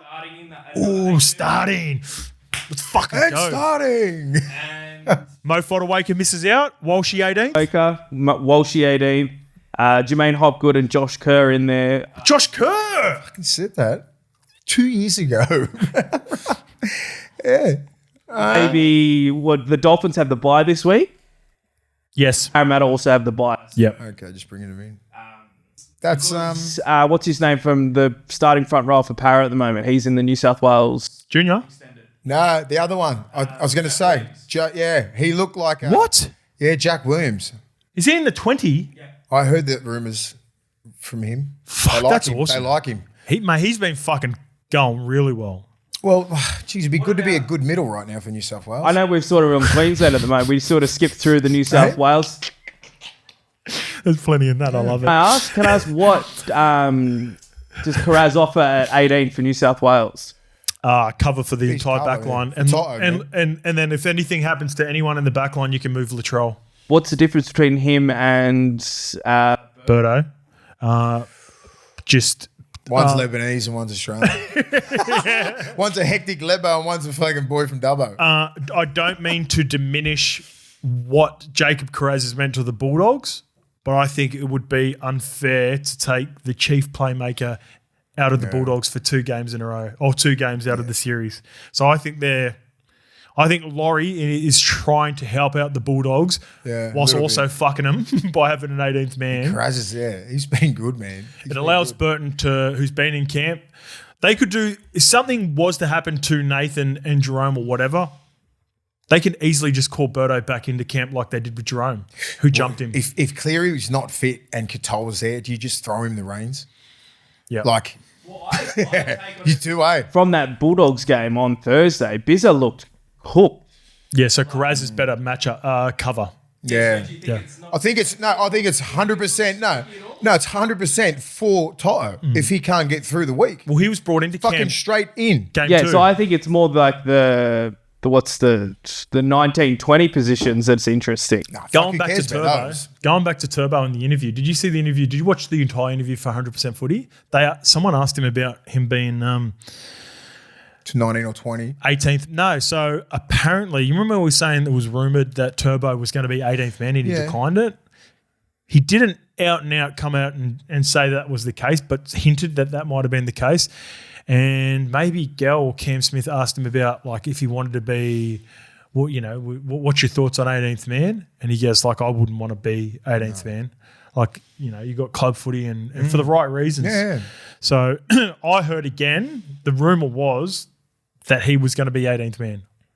Maybe Ashley that again, back to back. Yeah. Probably just thinks, he's either starting, he's in the team, he's not going to take a purchase, say like Carraz, who hasn't played Origin. Yeah. He's not going to take that away from a young kid who could be a chance of playing. Yeah. Right? I don't think he's like that. Manly don't have the bye. So for example, Josh Kerr, Dolphins bye, Parramatta bye, Knights bye, Penrith bye, Sharkies bye. Yeah. It makes sense for 19 and 20 to have players in there that have the bye. It doesn't make sense for 18th man. 18th man, you've got to have it just in case. In saying that, I had a look at this before. Yeah, this is the exception to the rule. And they could have done this in game 1 too because they played, game 2 because they played on the Thursday night against the Dolphins. The Bulldogs play on Friday. They should let Carraz out of camp Friday to play in this game against the Broncos. And then Saturday, Sunday, Monday, Tuesday, he's back in camp. That's 5 days. Even if he has to play. What about Walshy as well? Same as Walshy. Yeah, I think so as well. I think that's fair to let Walshy and Carraz play. Let stay Walshy and just fucking stay in camp. Learn, mate. Just keep learning. Also, just noting, Jack Williams isn't like a numbered player. He's just been brought into camp. Gotcha. Yeah, I think it's a reward because he's been. I think he's Lindsay Smith. Yeah. Smith, Bradman, Best. And Bradman Best was good. Bradman Best has been good the last couple of weeks. But I think, just say with Jack Williams, he's put together a pretty good year. If he was in a different team, he probably would have been nearly in the team, I reckon, because he's built for Origin, that kid. He's just fucking tough. Good work rate. He would suit Origin. If you put him in a starting fucking front row on Wednesday, he would not look out of place at all. Wow. Fucking easy. Huge rap. He could easily handle that. I said that 2-3 years ago. I think Ogre and I were watching the game. I said, Jack Williams, he's got something. Like, he's future Origin player. When you see Origin play, it's different than an NRL player, right? Or even an Australian player. It's like he could just cut it easy. Huge right? rap. He's just fucking tough. Straight into the leadership group. Straight into it. Yeah, that's what I mean. Like, he's just got these big raps on him, and I don't think any moment's big enough for him. So if anyone went down, I'd be chucking him in. You very rarely give Middles that fire. I've never seen that before. I can watch him, mate. Like, I watch him. Never give Parrot any love. Yeah, I've been watching him closely for the last 2 or 3 years. He's been unlucky with injuries. Remember, he was coming through and then he just sort of injured, then come back down to sort of, and then he had to leave. We'll get to him in a bit as well, but I think because of the results as well, Junior's playing the best he's played in 2 years, I reckon, since grand final, since the grand final season. But they're down the bottom, and he's not getting the credit that he deserves as well. So Junior and Jack have been awesome, the senior players. The Raiders, 22 defeat the Knights 18. The score might not be flattering, but in my opinion, the Raiders are building something special this year. Yeah. There have been these milestones, these narratives, and storylines where I can't see a world in which there isn't a happy ending for the Raiders. I'm warming to them, and they're winning games in multiple different ways, and I can understand when people were a little bit hesitant with the only just scraping through against the Knights and Tigers. But Sticky and the presser after the game, bringing Papa in and recognising that he missed the birth of and was given the permission to miss the birth of his son, Jeremiah, with his missus telling him, if you go and you miss the birth, make sure you bring home 2 points. Yeah, that's solid. How awesome was that? Yeah, little things like that can get your team. I feel like hump. there's this very galvanising. There's a love. There's a culture in the Raiders at the moment. Stick's building it, and he's built it over the last fucking 5-10 years. Especially with a guy like Papa going out like that, who's the most respected. Would there be a fan? I know a lot of us ex-players, and if you're lucky enough to have spent some time with Papa, and Lukey has with some stuff that we've done with golf as well, and he just does everything the right way. If your team can't win the grand final, like I'm a Raiders fan this year. I've turned into a Raiders fan. I want the Raiders to win the comp, and I want Big Papa to get the swan song. Like, that's what I've been feeling the last month watching them play. Yeah, if the Dogs don't win, if the Dogs aren't in it, I want the Raiders to win. It's always been my second favourite team, even when I was younger. Yeah, I got forced to go for St George because my dad, but Raiders were my team because I love Ricky Stewart and I love Laurie Daly and Bradley Clyde. They were my favourite players. Loved them, right? And then they won premiership. They won the 94 premiership. I was 14. Very impressionable young age. So, they're everyone's second favourite team. I don't reckon anyone hates the Raiders. Not many. Not many. Not many would. Raiders fan? Yeah. But you don't hate. I bet you don't hate the Raiders, do you? Yeah. They're not a hateable team. I always just get hammered by Caesar's Palace. That's why it was a... Oh, shout out to Caesar's Palace. You know what? Caesar salad. Caesar's Palace, Caesar salad of the Aiden Caesar variety. Yeah. One of the better creators. Lukey knows. Lukey's got a bit of a gang, right? And I like some of them. Caesar's Palace, he's one of my favourites. I like him. He's fucking quirky. He does some stuff with the bloody brilliant Beers Boys. And he's got really good dry wit. He's my sort of guy. So another reason to like the Raiders. Good one, Lukey. The Raiders fatigue. Oh yeah, this is the point. Fuck, I was watching them and they're just like Ethan Strange and KO Weeks. Hudson Young didn't play in this game. Corey Horsburgh, even Tommy Starling. Yeah. They very rarely go down on first contact. Fuck, it's fatiguing. Yeah. You could just see like the Knights, the Tigers, everyone they play. Flowed. It's annoying, mate. Kills How you. many times kills you in the middle? You would have played against there would be teams throughout your career where maybe a couple throughout the year going, boys, you got to stop the offload. Yeah. So you might do some drills throughout, and you don't even like doing the drills at training throughout the week because you know it's going to be a pain in the ass. Like there are some guys that run straight up and down that you're like, fuck, this is going to be a pain in the ass. But you know if you get your contact right and your technique, then you can That's what you need to get right with the Raiders. This is a pain. No, in the that's ass. what I'm saying. Like Yeah. that's what you need to get right. Your attitude when you play the Raiders is your contact needs to be 10 out of 10 and hold the ball because they're going to get loose. Tarpanay with like game bangs in, reverses, and then it's 4 in and it's over the top. It breaks your heart in the middle. It does. And then you've got to scramble and everything like that. But what I've been impressed with, remember you didn't have that much faith. Was it their right side defensively? Yes. Haven't they fucking just galvanised together and just gone, all right, let's make this a strength? Yep. How quick are they moving? The most improved edge outside of probably the left edge for the Panthers. Yeah. I was just like, holy shit. Because they were leaking some points. were. And I was like, okay, I was watching this and then they get off the leads quick. They're a lot more urgency in everything, right? And now it's the strength. No one's getting fucking around them. Well, Schiller scored a couple on that edge, but that was just out and out, just That was class. freaky plays from Bradman Bradman Best. man. Bradman Best has Fuck, come back. He's a problem, mate. He's so important to them. Yeah. He's like he's their dude, right? Yeah. He's the player. He might not be an alpha, but he's a guy that you look at and you go, we're sweet there. He's a dog. We're sweet Yeah, there. He's a dude. Yeah, you just give him early ball and let He's a him dude. cook. You know what I mean? Like that left flick and he's a problem. Bradman Best, man. Early ball and like he's going to do his thing. Yeah. he's going to do his thing. It's his little nugget center of gravity. It's like you can't get a clean shot on strong, him. man. And he's just like that as well. His neck, see how thick that neck is. You're not putting a hit on that. He would be even better at the Raiders. Yeah, If he played for the Raiders. him and Timoko. Oh, Fucking strong are those two. shout out to Seb Chris, who's doing a great job as Yeah. well. But far out, he would suit the Raiders lineup so much. Your man, Simi Sasangi, Yeah, he's good. Newey boy, Yeah, him and Joseph Tarps. fucking What about the junkyard dog at the start of the episode, Kirk Donahue? Simi Sasangi, he looks like he's a. yeah. Ricky spoke about him after the game too, and he said, Simi Sasangi come up to him and goes, I've been selected to play.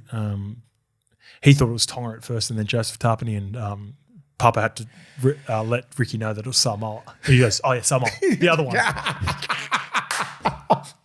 He's fucking worse than that. Oh, he's the best. Worse. And he goes to him, and like he's almost given away because there are certain guidelines with the RLPA, right? Like you've got to get a certain amount of time. He goes, all right, you can go over there, but you've got to come back earlier. Like you're not getting a full preseason. And the context and the reasoning behind it was, you're not a proper first grader yet. You need a full preseason, and he did that. And that's a big tick, you know. We love it when see players him come back. on. When he come back, he looked the part, didn't he? You caught it in the trials. Yeah. You caught it in the trials, and he's just gone on and got better and better all year. I think even Ricky said he extended him at the start of the year because he hadn't seen anything in the games yet. Yeah, he's like your training deserves it. The commitment. And they're building something special in Canberra. Because he's a starter, but he's going to have to come off the bench and bide his time because they've got such a good back row. And then you're not lucky, but also like he wasn't even in the team when Matty Nicholson was playing. No. Because Is he injured? Nicholson? Matty Nicholson's injured, So Zach Hoskin took that spot. He was the bench. He's fucking always been. He's always been good. He just needs to find a steady fucking program, you know what I mean, and just stick to it and injuries has fucked him. Is he a Central Coast boy as well? Yeah. His dad used to play for Manly. There you go. He's the coach of Toronto fucking Scorpions. Yeah, was he? Yeah. Yeah, wow. He'd have a lot to do with Toronto. So let's get to Newcastle and all the players that they let go. Yeah. Oh, God. It feels like, and this is not like, it's a knock, but it's all, the catchment's so big, but also, so is Penrith. Yeah. And the Warriors are doing a good job of identifying really good ones and making sure they don't get let go. Recruitment up there is not the best at the moment. Dragons and Newcastle feels like they lose majority better juniors than others. Because they get it's a hard one, isn't it? You know what I mean? Like especially when you name some of these names that are like been around the Central Coast and Newcastle, like all you want to do as a junior is play for Newcastle. Yeah, and like they slip the system. You know, so sometimes you got too many decisions up there. Well, now Adam O'Brien has too many to decide on for moving forward. I think they got the bye this week, much needed bye. The Fletcher Sharp injury is just awful. Like he won't play this year. Lacerated kidney, eh? Lacerated kidney. Yuck. Apparently he's still in pain now. He's just been bedridden since he's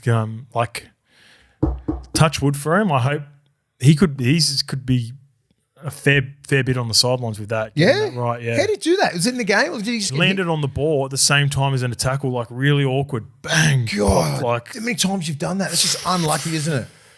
anyway, and now they lose KP. That's I don't know how they deal with this. Who plays fullback? Maybe Gags went back there and was okay. I don't think Bring Robbie O'Davis back out. Maybe Fletcher Hunt. He had a stint against and he held his hand like he was okay, but he's just a goer. He's more of you can't have Gags. Just leave Gags. Gags right centre. Yeah, they've got to have a young kid in the system. They can just go fucking just have a crack. Well, they let go of that Davey Armstrong who's playing it going all right in the Super League. I reckon it'll be Fletcher Hunt. Yeah, fuck, give him a crack. Yeah, he's all effort. Yeah, he'll be like Fletcher Sharp at the fullback. He just like they moved the Timu version. Timu Sharp. Yeah. What are the odds of that? Sharp, you think like KP out, boom, bring Sharp back there, and they have a bit of a kick off at the end of the year. That's terrible timing, man, for both of them. I hate it when they get good people, good players just get injured. Yeah. It sucks, part of the game, but timing couldn't be worse. Yeah, timing. It's awful time for O'Brien. I think this could be the beginning of the end for him because I can't see. I know they're starting to get some middles back now, but it's going to get really tough at the back end of the season for them. So, all right, let's get to the Broncos. 26 defeating the Warriors 12. Plenty of drama in this game, mate. And we'll get to the Wires in a bit, but we'll start off with the Broncos. It's a 4-point swing. Yep. They get 2 points. They take 2 points away from the Warriors, who they're chasing for that top 4 position. The Broncos are coming. Yeah, they are. This is what they probably planned, right? Well, 4 weeks ago, 5 weeks ago. Plan wasn't working 4 weeks But, ago. like, everyone was just hammering them. Like, dude, what are they nearly in the top 4? You know, they're pushing for a top 4 spot. Like, and then, like, well, you probably always thought this. When Ezra gets back, Walshy gets back, you know, Hunty like, back next we week. get all these guys back and then we make the biggest fucking run and just try and win this. And everyone can just shut the fuck up. Especially get through this origin part and then just go as hard as you can, full throttle into everything. Hunt comes back, Ezra's there, Hunt's the 9. Everything is sorted, right? Everyone's got a lot of game time. Payne Haas comes back, gives them a little bit of a rest. Who's scarier if you're in the top 4, the Broncos or the Panthers? Bronx. I reckon they can beat anyone on their day. Yeah. And I reckon just going through all the shit that they've gone through all year has steeled the team, right? They're always the perfect representation of like a really talented roster that is super scary, but fuck the championship DNA of the Panthers, man. Yeah, I could probably go. You're the Bulldogs. So you're the Bulldogs, Mace. You've 1 week. You're first. You finished first. Congratulations. You just say, for example, the top 4 stays the way it is. A gallant Warriors team that have had all this adversity, you knock them off week 1 of the final, so you get a rest. Then you've got to play either the Panthers or the Broncos. Yeah, they come out of that first win. For a preliminary final before the grand final. Who do you want? Oh, that sucks. Neither. Yeah. I don't want Panthers. Because, I'm just flipped. Yeah. Fuck it. I think just me knowing that Bulldog side, I ain't scared of the Broncos. You're scared of the Panthers. Broncos pumped them as well. I know the Bronx are fucking good. I reckon they're good, and they got to play this week. And I know that's with the Origin players out, so it does count, but it doesn't, right? But I'd be fucking petrified of the Panthers. They could have to do both. Broncos could make a run. Because you play because you play a similar style, and you know it's draining, and you're gonna have to hang it out there and just leave it all out there like you did last Thursday, where the Broncos play a different style, right? Do you want me to give you a worse They scenario? could probably fucking put 40 on you. Do you want me to give you a worse scenario? Yeah. Bulldogs finish first. Broncos scrape into the 4, finish 4th. You have an out and out war against the Broncos, scrape through, get to a prelim, and then still have to play the Panthers. Yeah. Because they finish 5th. Yeah, that's fucking something like that's gonna happen. It's for sure gonna happen, right? We're gonna be 1 or 2, or we're definitely gonna be in the top 4, and like one of those, like the Bronx and the Panthers are probably gonna be like 5 and 8. You know, something like that. 6 and 7. There was just hopefully one of them they have to knock each other out in that first semi. That's what you'll be having. That's exactly what's gonna happen. Let me get the stats up. I'm just gonna look at it. For all the criticism that he got and all the noise, and it is fair. Yep. Who's this? Walshy, he's played 10 games this year. There's 7 wins, 3 losses. He's the Energizer Bunny for that team. He's the dude. He's the swag. He just needs to get the confidence player. Get his body right, and they're going to be a big problem. For better or worse, it's frustrating when he makes errors, but when he pulls it off, like he swings games. And he's got his little mate in the 6 jersey, and they're getting the class of Ben Hunt through the middle back next week. Yeah. There's the key there. That's what's at the start of the year. They didn't have Ezra, right? So it fucked up the whole balance of the team. They've never played like that. Shibasaki was new. They put that young, the back row in there instead of Piakura. Krzyzewski? Yeah, Piakura's playing better. Piakura's this is the position he belongs in. Yeah. You know, Xavier Willison being a beast, like making Payne Haas, he can only play Payne 65 minutes. When you do that, young man. He had 30 minutes, 15 carries for 160. That's what I'm saying. That's what I want out of Xavier week in, week out. So you can take more minutes off Jensen, right? Yeah. You and Payne can be that 1-2 hitter out there if you do that. You know what I mean? And quality minutes, 30 minutes. He's doing that. That's that much damage into a team. Even though he was good when he started at second row, that's why I wanted him off the bench for that second wave. So you don't lose any momentum. Yeah. That's all it is. Like when Payne comes off or Jensen comes on, you go on, big man, and just fucking destroy teams. Because Payne's already put dints in them everywhere, right? And Jensen. So it just sucks having a massive body out there who's doing the same thing. Yeah. Play hard, play direct, spaces, not faces, and just fucking deal with it. You can't deal with it. I remember having a chat with him in Vegas. I'm like, people won't be able to deal with you once you get your confidence and you look in the mirror and know that you're 6'6" and 120 kilos, fit as anything. No one's going to stop you, bro. He might not have the power of Payne, but he's got better leg speed. Yeah, I reckon he's quicker. That's saying something too, because Payne's fucking leg speed is second to none. So Wilson's got probably a little bit more of a fucking footwork and shit, but he hasn't developed it yet because he just comes off the bench and just tries to bang in those meters. He doesn't have the engine of Payne. He can't. He's not getting in those positions because he hasn't started the game and you work into those positions. But he's got it in the bag for sure. In a couple of years, maybe the back end of this year or next year. This year or next year, I think he'll start. Okay. And then you'll see proper meterage and putting his will on the game. Shout out to Katoni as well. I think since the announcement of him re-signing, he's gone to another level. I've said this before. Some players are different. Some have the motivation of a new contract to get them going. I was always the player. I played so much better once that deal had been done. Not to say that that's the mindset with Katoni, but the last 3 weeks, he's been their most consistent. He's led the aggression because there's so many good offensive players, but he's taken names. Yeah, he is. His fucking defence is outstanding. I think what happened, just say with Cobbo, right? And they prioritised him over Cobbo. Do you know, I think we talked about this 2 years ago. I said this is going to come into fruition now, right? Yeah. It's going to be a place where it's like we'll take them one or the other. And I reckon at the start of the year, Madge has gone, it's up to fucking you and you. Whoever gets it gets the reward. Yeah. And I think Katoni's gone and taken it. Katoni just gone, I got it. And then I think, as you see, just say 3 or 4 weeks ago, I reckon that's when they made the choice to go to Stags. And I think Cobbo just went, fuck this. Why am I here for? Yeah. You know what I mean? I think that's how it sort of happened with Cobbo. And I think they made the right decision letting him go. So do I. And I think you'll see the best of Cobbo when he thinks that he belongs and he's part of that team. Yep. Because when he did 2 or 3 years ago, what was Cobbo doing? Yeah. Playing for Australia, playing for Queensland. Yeah. When he was part of that squad that was coming through the grand final and everything like that, he was the dude. He was always the player that I was worried about with the intensity of Madge being the coach, and he's going to get he's not going to get it easy. He's going to get tough love. He'll go to the Dolphins for a season, and then Mel will take him over to Perth. Yeah. Well, he just has to back himself and then see what happens. Where does he play in the Dolphins? Nothing will be given to him at the Dolphins. Because apparently he wants to play fullback. No way. You hear those rumours about when fucking... Yeah, well, I think he wants to play fullback. I think he will be the Perth Bears fullback. He won't be at the Dolphins. There's hammers there, man. No. He's going to struggle to break into that back line. That's a fucking... Most likely... Wing? No? Averillo, but even Averillo's been awesome. Man. Bostock, he was just coming in for Bostock. But Bostock should be back for the start of the season if everything goes right.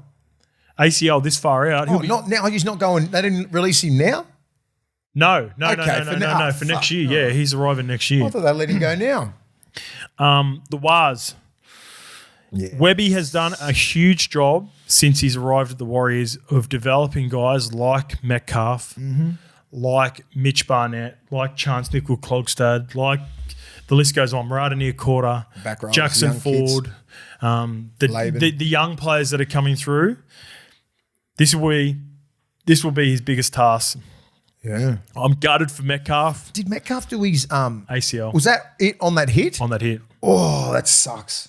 And it was a legit hit too. It's a legit hit. Yeah, I'm not even going to go after the kid. Piakura. Piakura hit him. It's a legit hit. It was hit as pass, and we play a physical game, and I feel sorry for Metcalf, but it wasn't high, it wasn't late. It's just like the ball's gone. It's within the rules, and I think he's been put on report. I hope he doesn't get suspended just because of the injury as well. Sometimes injuries happen.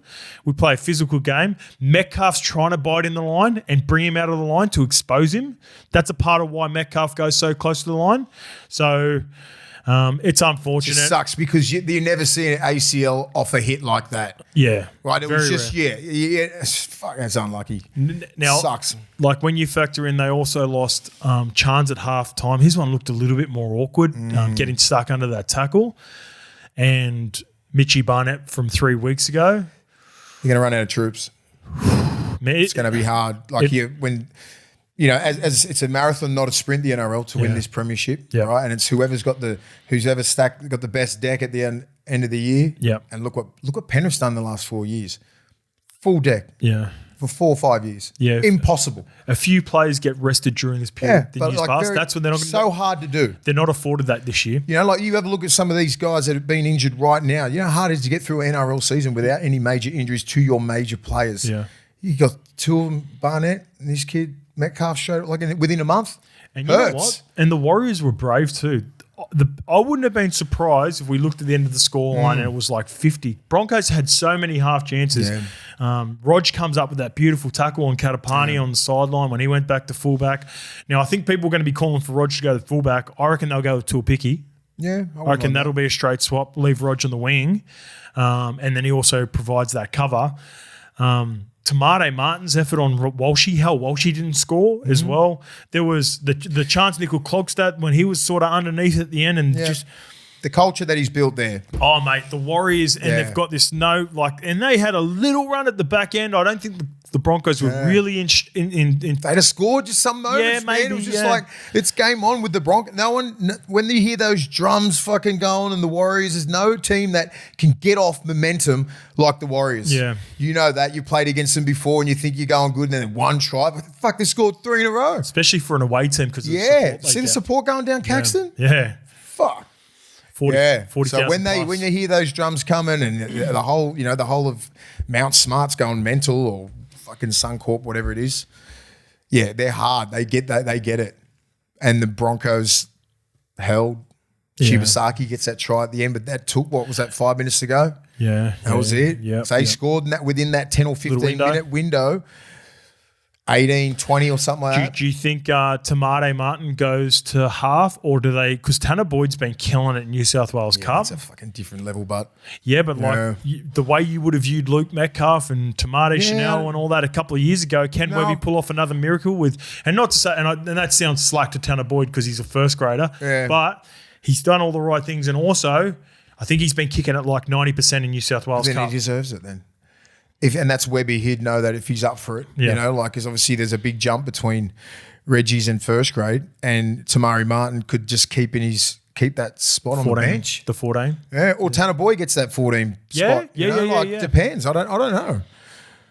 They're both decent players to get them over, to stay in the 8. Both unproven. Yeah. That's the thing. Unproven week in, week out, both of them. They've had moments. It sucks for Webby. Yeah, I know. It sucks to just say a month ago when they were just flying high. Yeah. I feel sorry for them. Yeah, I do too. All right, let's get to the Dragons 34, defeating the Eels 20. It's a simple game sometimes. Yeah. And it's what makes this comp so hard to read. So I'm never back in the Eels again. You don't know what energy levels you're going to get from teams week in, week out. And when I was watching the Dragons to start, it's like, all right, that's... You got to anticipate this. They're coming off a poor second half against Cronulla Sharks. They've been hammered pillar to post throughout the week, and we'll get to that in a little bit. I'll grab your opinion about that a little bit later on, but let's talk purely about on-field stuff.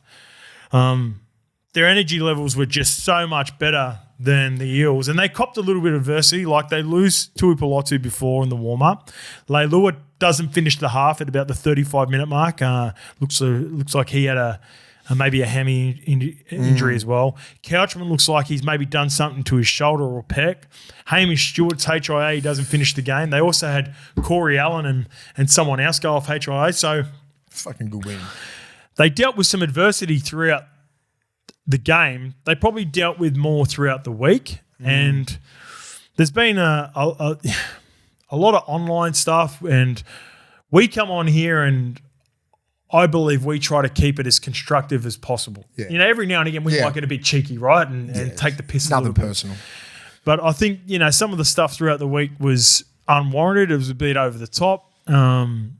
And I guess the part with Flano now, and this is constructive criticism for them involved, because you're always going to get a few burgers that carry on, is that I think he's just got to – he's trying to be as open and raw as possible in the presser after. Just remove your stuff from all the Kyle stuff and just even stop mentioning his name. And I know that's weird because he's your halfback. And your son, And your son. And it would be tough. And like you've got a son, I've got a daughter, Mason. If someone was hammering, like, I can understand why you'd want to get on the front foot. But you almost just like don't give it any energy and you just take care of it on the field. And I thought it was pretty cool of at least Cookie and the presser to sort of step in on his behalf. But they dealt with the noise in the best possible way, and they get a victory, and pointing to the logo and a little bit of carry on. Yeah, fucking hell. Just get the wins, you know what I mean? Like, it's how you shut everyone up, right? You're down there in your home ground, playing against the Eels. Get out there, get the business done, and just get the fuck out of there. Yeah. You know, don't even mention anything, what's been happening. It's just the way to deal with it. They're lucky they won. Yeah. Fox don't go out. I reckon we both said it. We're watching this game. It was like fucking Parramatta fucking end up getting them easy, I reckon. 100%. The blowtorch is on well. Yeah. My biggest thing with Flano as well is like he doesn't deserve all the blame, Kyle. But what Flano is doing by continually talking about other people in the team and blame, you know, at times talking about their kick receptions and the forwards and all that is, yes, that is a factor, but also the way you finish your sets, how you control and get yourself out of those momentum swings. It's like, I'm using the Dolphins as an example. We'll talk about them in a bit. Is like Isaiah Katoa has a shitload of adversity sometimes, but he controls what he can control. So you've just got to be careful with like the way you talk about other people and other positions. And also like just be aware that there has to be some accountability for Kyle as well. That's what sometimes he misses, and that's probably being a father and all that kind of stuff comes in. He doesn't even really notice that he's doing it. Do you know what I mean? Yeah, probably. I reckon he just thinks he's just been very diplomatic, and he's fucking to the actual Dragons fans. There's a lot of they think it's nepotism. They think it's a lot of all this other stuff. I can see it from their perspective. Yep. So you know what I mean? I was like, okay, well, I've watched every game, and I'm like, yeah, well, fuck, they're a decent team. They're a bunch of goals. You know what I mean? But they're not going to win the comp or anything like that. No. But like, who do you pick in front of Flano? You know, like unless you got a young kid coming through who's a gun, like, I don't know, he's your guy. It's not necessarily about like the swapping him. It's just the lack of accountability for him. Yeah. I can totally understand where people are coming at him. Yeah, so there's fans going over the top, which makes Flano stick up for him, but then there's also got to be like, all right. Yeah. The wingers are dropping the ball. The forwards aren't getting go forward. You don't have to say that.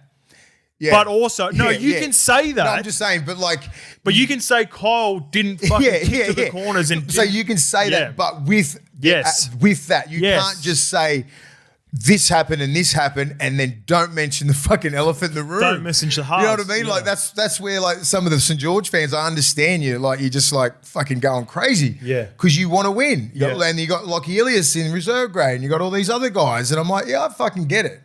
Right? But that's just the way he's dealing with it. And all you can do now, Dragons, is win. So that supporter base doesn't engage in this again. right? And Flano, just play better. Just little things like that. They're the controllables. What's is it Al Davis from the Raiders? Just win, baby. Yeah, just win, baby. Just win, baby. And suck shit anyway. I'm not going to lie. Dragons and Eels. Yeah, you had no love. Fucking hated this game. No love for the Eels. I'm not going to lie. Only I think I went for the Eels because of Rolsey. Because I fucking just you know why? Because you've seen better effort from the Eels. Yeah, you did. But and they showed up in the second half. And I love Rolsey. Went on a couple of kangaroo tours with Mexico with him. And you hate Flano. I've got an affinity for him. Yeah, there's little things that I just go for. I'm just like, I don't hate anyone, but I'm just like little things. I say, fuck them. I like Rolsey better. The coaches and this and that. I'd rather see Rolsey win. That's how I shouldn't pick like that. I told you boys as well in the group chat, and Mason and Lukey were going off, and I was just sitting there quietly. And it wasn't until they scored that try right at the death I let the boys know. Yeah. And just because of everything that happened throughout the week, I was like, they are the fucking the team the most that have been going the early crows and haven't been getting it done. When Flano hit the dragon. Yeah.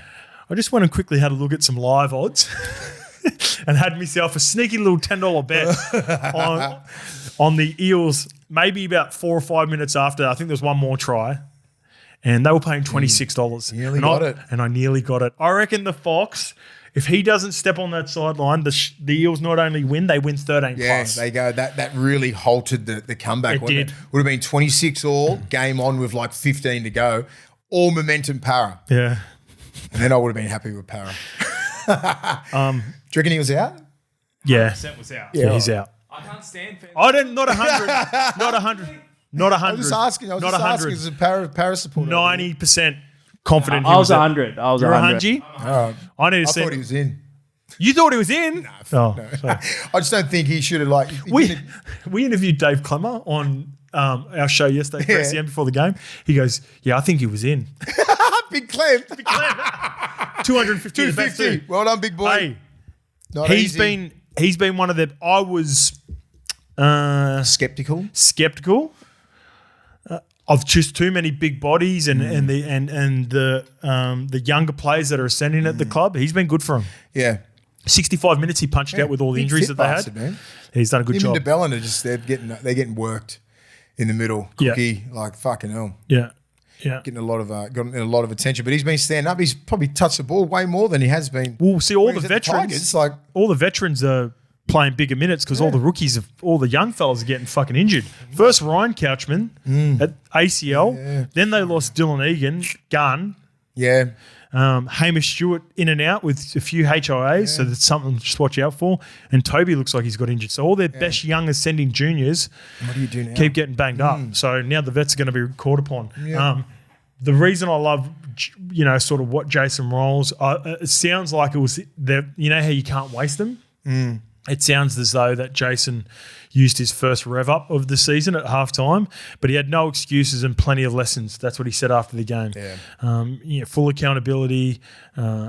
Clearly furious that they started the way that they did because, mate, the reason we both tipped them was because we're seeing more effort from the Parramatta Eels, and they went after the game and they'll just short. Sometimes you don't know what the Dragons come out with. Yeah. This is what shocks me all the time. They come out and they nearly look unstoppable. For 40 minutes, right? They put a clinic on and it looked like the Eels were going to get no hope. Then the Eels come out with a different sort of energy in the second half. Shout out to Dylan Brown as well. Yeah. Because I was just like, I forgot Moses isn't playing. So because he engages Dill Brown. Footy Dean plays well too. He's going all right. Yeah. Dean Hawkins. Footy Dean Hawkins goes all right. Oh, I love it. Yeah. Has he got a YouTube channel, was it? Yeah. Who was saying that on Fox? When he was a kid. And they can't get rid of it because he doesn't know the password? Yeah, that's it.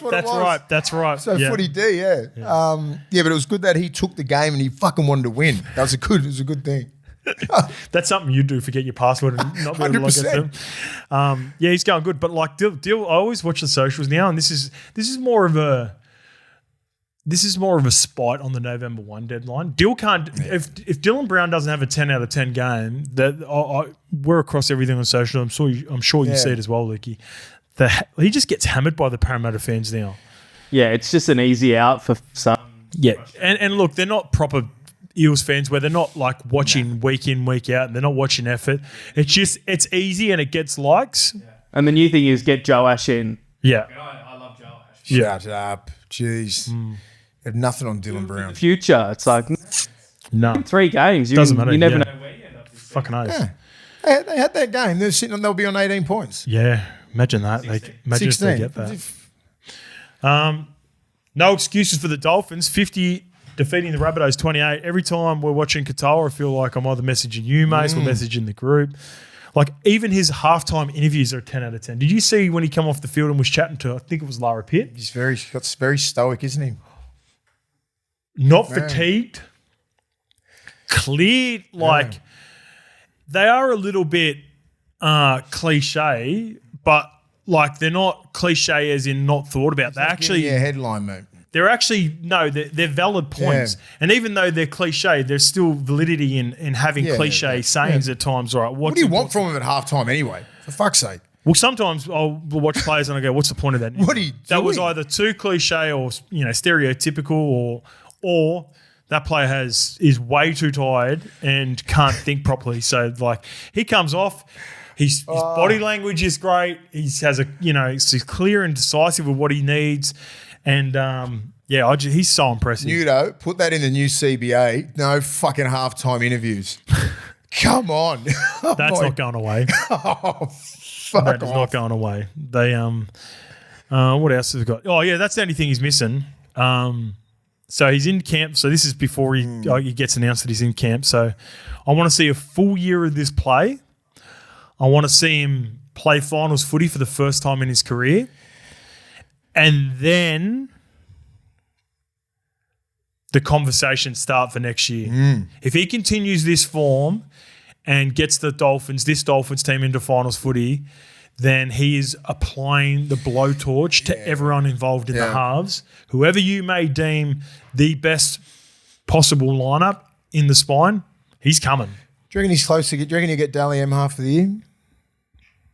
He'd be up there because he's winning games, and when they win, the Dolphins are collecting. He's collecting them all because of Metcalf's injury, and then Metcalf's out. It was Metcalf's to lose. Him or Cleary's now.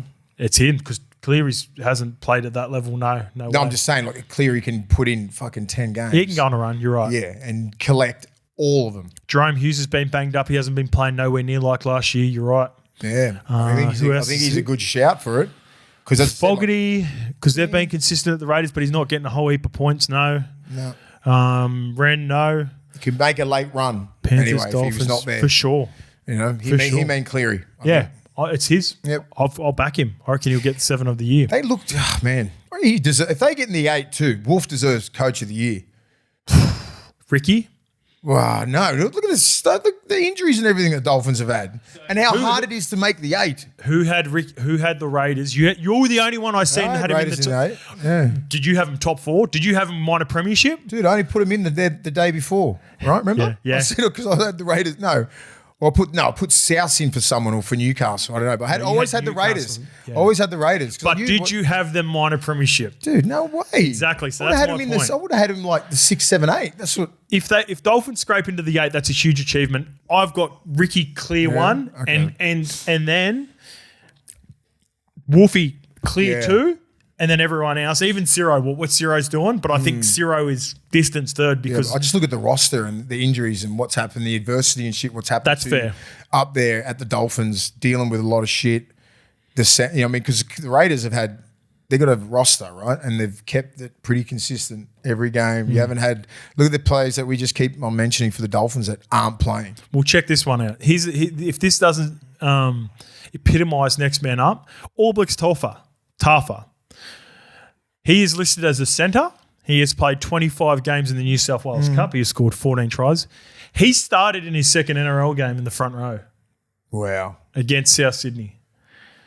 There's no excuses. No. There's no excuses for any other team. No, that's what I mean. Tafa, he looks like a gun too. Not a gun. He looks like a gun. What number was he? 20. I was wondering He's who the a fuck he centre. was. He goes hard. I haven't watched Queensland Cup. He scored 14 tries, so he's either a centre or a back rower, but he's listed as a centre. He's a good player. Yeah, I like him. Yeah. He bashed fucking someone was it Latrell? Yeah, he got Trell early.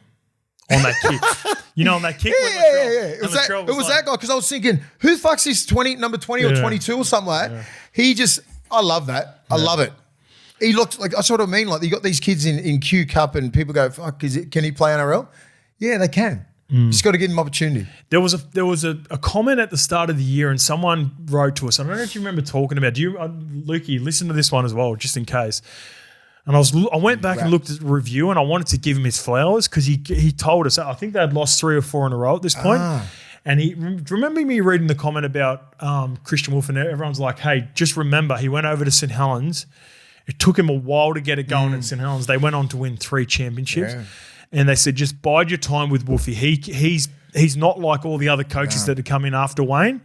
What a great job he's doing up there. Yeah, he is. What a great job. And now he's reversed. And Lukey had us all confused with a message in the group chat about the Cyclone game at the start of the year. I didn't know what you were talking about. This was the Cyclone makeup game because they were supposed to play this home game for the Dolphins. So you think about the unsettling that they had at the start of the year with Cyclone Alfred. They had to not only relocate a game, they also spent some time down in Newcastle before game 2 as well to make up for what was happening in Queensland. That's been really the only bad blip in their season so far. Apart from that, they've been super consistent, considering all the injuries. So just to correct you, he's been playing back row and he's had 3 games of prop in the last month. Well, there you go. He's like a hybrid, man. He'd be a really on the Dolphins website. He's listed as a centre. He'd be really good, like off the bench. Yeah, just comes on massive energy. Yeah, he's listed as a centre. So that's all I'm saying. So he started off at centres. He might have progressed at some point, obviously. Yeah. So goes through positions for each game. Where gotcha. And that's for this season. This season is all second row. He's played, but it's like maybe we needed a prop, so then he moved into the front row. He just wants to play. No, he's had a big preseason. He started off as centre a couple of years ago, and he must have put on a bit of weight. He's put on like 6-7 kilo of muscle. Yeah. I'm not sure what nationality he is. I think he's Māori. He looks like a brother. Yeah. He's from Waikato. Yeah. Yeah, so he's. I know. I played with I played with a tougher in a Māori game. The name's escaping me. I guarantee he's related to him. Orblicks. Cool name. Cool name. Yeah. Grab me the Hawks. Orblicks Telfer. Grab me the Hawks. What about the Rabbitohs? No. Jeez, what happened? Just banged like Cody. Yeah, poor bugger. Is he off again? Yep. Just can't get right, eh? Can't get right. Yeah, they're one of the hardest teams to stop Dolphins-wise when they get that momentum. Yeah, as well, they can put points on you. Hammer can do what he wants. Herbie's got that X factor. When Katoa is the orchestrator with that back line. Their back line's one of the best in the comp. Yeah. Easily. They're going to miss Nicarima. Yeah, big time. Because he's been the best. Big time. Great shout. I've got to put that outstanding for those guys. For him to come up with a couple of hamstring injuries on the weekend, which sucked for some really good players in good form. But they're going to miss him because he's been outstanding. But let's go to the Rabbitohs with I don't know what to say about do you think because Keon didn't play his best game, but they've got lazy middles. They've got lazy middles in and around him. Big too. They look I don't know. They looked like they didn't offer anything. Like skill-wise, like there's no one, like Cam Murray. Like you know what Cam Murray's going to do every fucking game, every time. He'll do it in Origin test level and at club level especially, right? He'll test your middles. He'll get your other middles pushing up every single play. He just makes you accountable. Do you think they should have made the adjustment from trying to get AJ? It looked like they were trying to get AJ ball early and often. Yeah. They should have gone to the right a little bit more. Bit more. Yeah. Yeah, they just and we were all for it too. I was all for it. Yeah, get him one. Just keep ticking it over. Back. Yeah, when Cody was there, I don't know. They just look really fucking bad defensively. When they do get exposed and when it starts leaking, once it's gone, it's gone. Yeah, when they're so left side dominant when Cody's back, and he still had some nice touches, right? Scored a try himself. Jack got a couple. Did Tallis Duncan get 2? Tallis Duncan just one. That left edge is looking dangerous, but they need something on that right. All the years that they were successful, they still didn't have anything on the right. Yeah, I'm just trying to get Campbell Graham's not getting any ball. He's not getting any ball. All he does is defend. Yeah. They need it. So Jamie Humphries. Their best one. Yeah. It's up to Trell. Trell's got to get over there a little bit more. Humphries needs to play like, I don't know, a bit more like Cam Murray like he was when they were stringing some wins together. That's what they miss. just someone who, and Keon was that dude. But like sometimes you're going to have a game where it's just not going your way and you're just getting hammered through the middle, right? And he's had such a big sort of 6 to 8 weeks. Yeah, Tallis did score too. Tallis fucking played good. He's really arrived. He's running a good line, He's arrived on that left edge. Yeah. They've been looking for a left edge back row. The middles just need to play better. Middles, mate. The middles, mate. That's why it's invaluable having good middles. Jai was playing like Ewan Aiken. Yeah, it's not like they don't have the names. No. It's not like they don't have the names. Gelling together. And it would have been deflating playing all those top 4 teams and just falling short for so many weeks in a row. They've got Manly this week. Be a good game. Yeah. No Trell, but no Trell. That sucks. No Cody. Yeah, no Cody. Jackie Boy has to step up. Bud Sullivan might return for that game. Just injured, man. They've been injured for so long. All right, let's get to the Storm 30 defeating the Sharks 6. This was the most complete Storm game all year. And I was thinking about this while I was calling this game. I said it at halftime. I believe that the Storm were motivated and for sure watched the Dogs and Panthers on Thursday night and went, we got to get our shit together. Penrith have now got their shit together. The Dogs have been that team all year. Flano even mentioned it in the presser after the Dragons game. He brought the tape in. They watched review of that game for Captain's Run on Friday. Shit. Yeah. And I guarantee... That's how much it resonated throughout the NRL. I reckon. And I reckon with the top tier team, so like Flano used it as motivation to get them off the canvas. Yep. I reckon Bellamy would have watched it and gone, boys, this is what fucking finals footy looks like. We're playing nowhere near that. Yep. Even though the Sharks are nowhere near what they've been like in the last couple of years, they have been a top 4 team for the last couple of years. Sharks were actually brave for a long time in this game. Oh, good. But the Storm were just, that's the best they've played all year. Isn't it weird how one game can sort of just shock the whole rest of the NRL and go, that's the standard right there. Yeah. Who the fuck do you think you are? These are the Bellamy talking. 100%. I don't know who you think you are, but we're not that. Yeah. You might think we're that, but we're nowhere near that. That's the standard. That's championship day. Yeah, like that's what we've got to get to, and I think that can motivate most sides, most middles, most fucking halves, everybody. So, Ali Katoa and Hughes, man. They're back. He was pumped. Hughes, wasn't he? Yep. Bit more pumped than he was. You know why? Because of the shit that happened last time? Yep. Yeah. Ronaldo can ignite. He's good in both ways, right? He can make another team just fucking not forget about the shit that you did last time 100%. and ignite this sort of motivation to get you. Like they were all in on fucking getting this win because of Ronaldo, what he did to Pappy at Shark Park. Xavier Coates.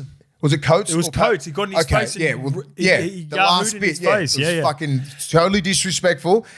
Kept it in the bank, and this is what happens sometimes. You know, when a whole team galvanizes around a player and you're like, oh, damn. Even when Ronaldo wasn't involved in plays, he was getting shoved. He was still getting shoved, and they were like turning around and pointing at him. Even Pappy. Pappy's the most. Pappy doesn't do it.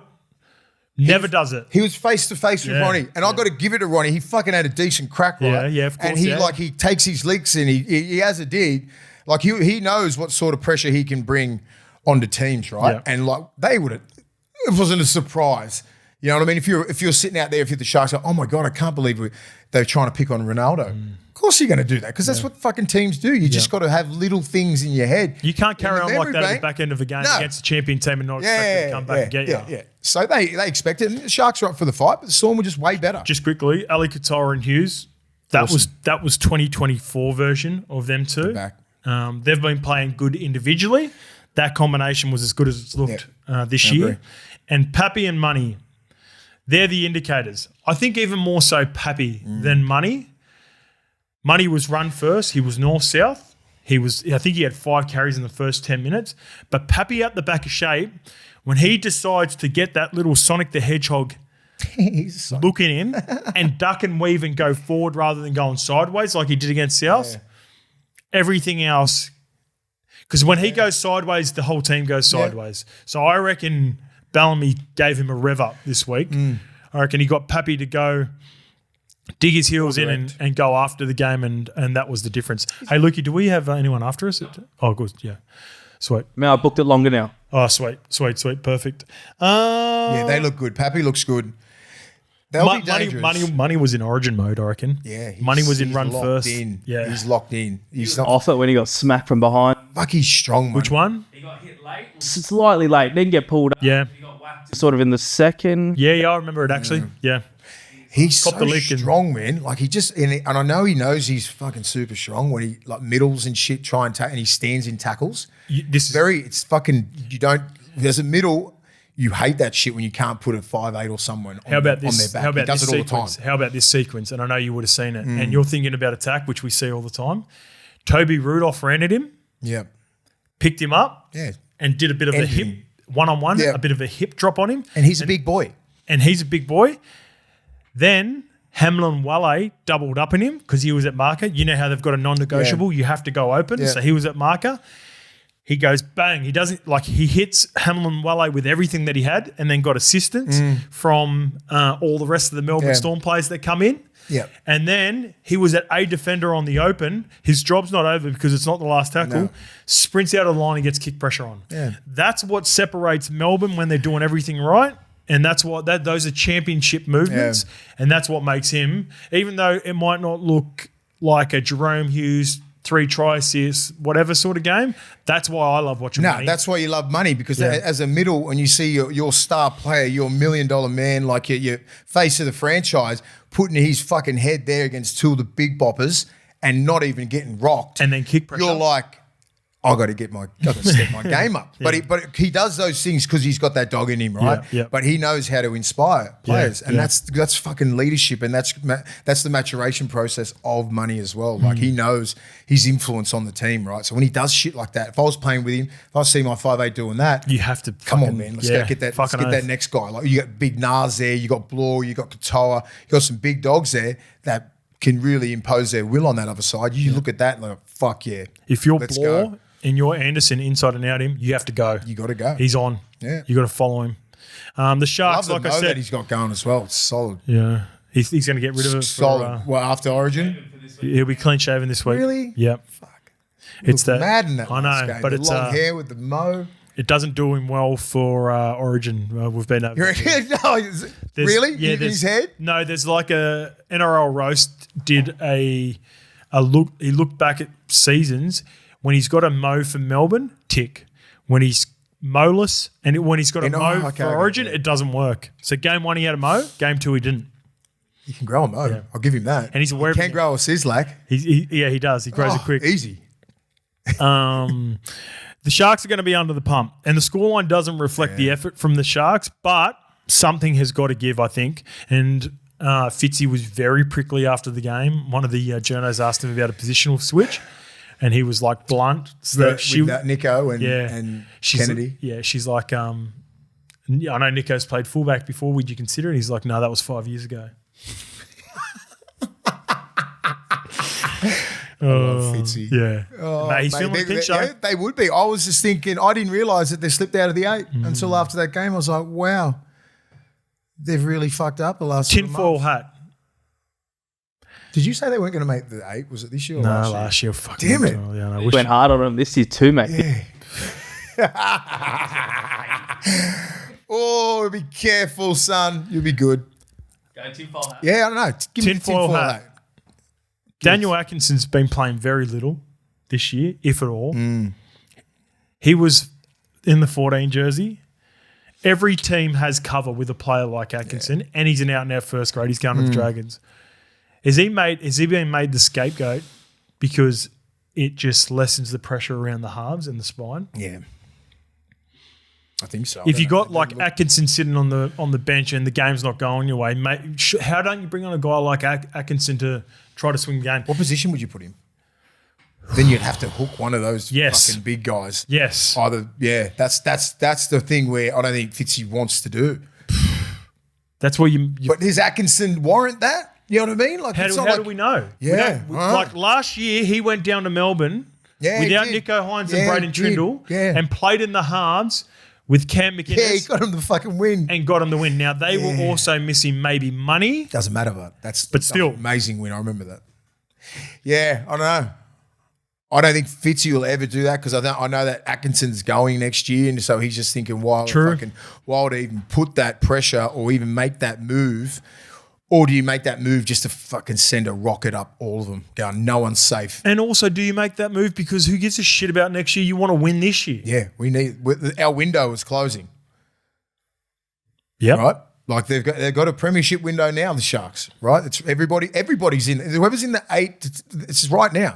They've got a good enough and a young enough team that if they do win and play well, they can go on the next couple of years. But yeah, I think you're right. I think the confidence will be stunned because they've had a good roster now for 3 years and been thereabouts and haven't been able to get their hump. If they don't make the 8 this year, big fucking cross. That'd be probably the biggest disappointment of the year. Yeah. I was thinking, everyone's thinking Sharks top 4. I look at them still and go, that's still a top 4 team. Yep. They're going down to Melbourne. In Melbourne, I'm going, they'll go and hit for hit. And then the Storm just finished with some quality stuff. Katoa doesn't do those fucking ridiculous plays. Yeah, it's game on, man. True. It was fucking, 10-6 for ages. And whoever broke, and then they just couldn't get it back. But it is worrisome. I didn't know that they weren't in the 8 now. That's fucked. They usually win, they're always, just say out of the month, they'd win 2 games all the time, wouldn't they? Yeah, for sure. I always think they've got no Origin players as well, so they should be thriving. Now, you'd be going, this is their Origin period, we clean up, we don't lose a game. What's going on with Will Kennedy's contract? Has there been any mail on that? No chat. Is he? He's off contract. Yeah, that's the big talk, and thinking that Nico can go back and let Braden Trindle run the joint. I don't know. We'll see. Pause and a half. Yeah, I know. I'm just I don't know. I look at the Sharks and just go, that's a top 4 team. What are you doing coming 9th? Yep. Like this is where and apparently they had a massive talk heading into you only get a couple of talks every year. They already had that coming into Melbourne. And then you just got to sit back and just hopefully it fucking starts happening as a team. That's right, isn't it? Like you just sit back and go, this is what happened. Some real truths come out. We need to do X, Y, and Z. Yeah, they come out and they fought hard against the Storm, but at the end of it's 30-6.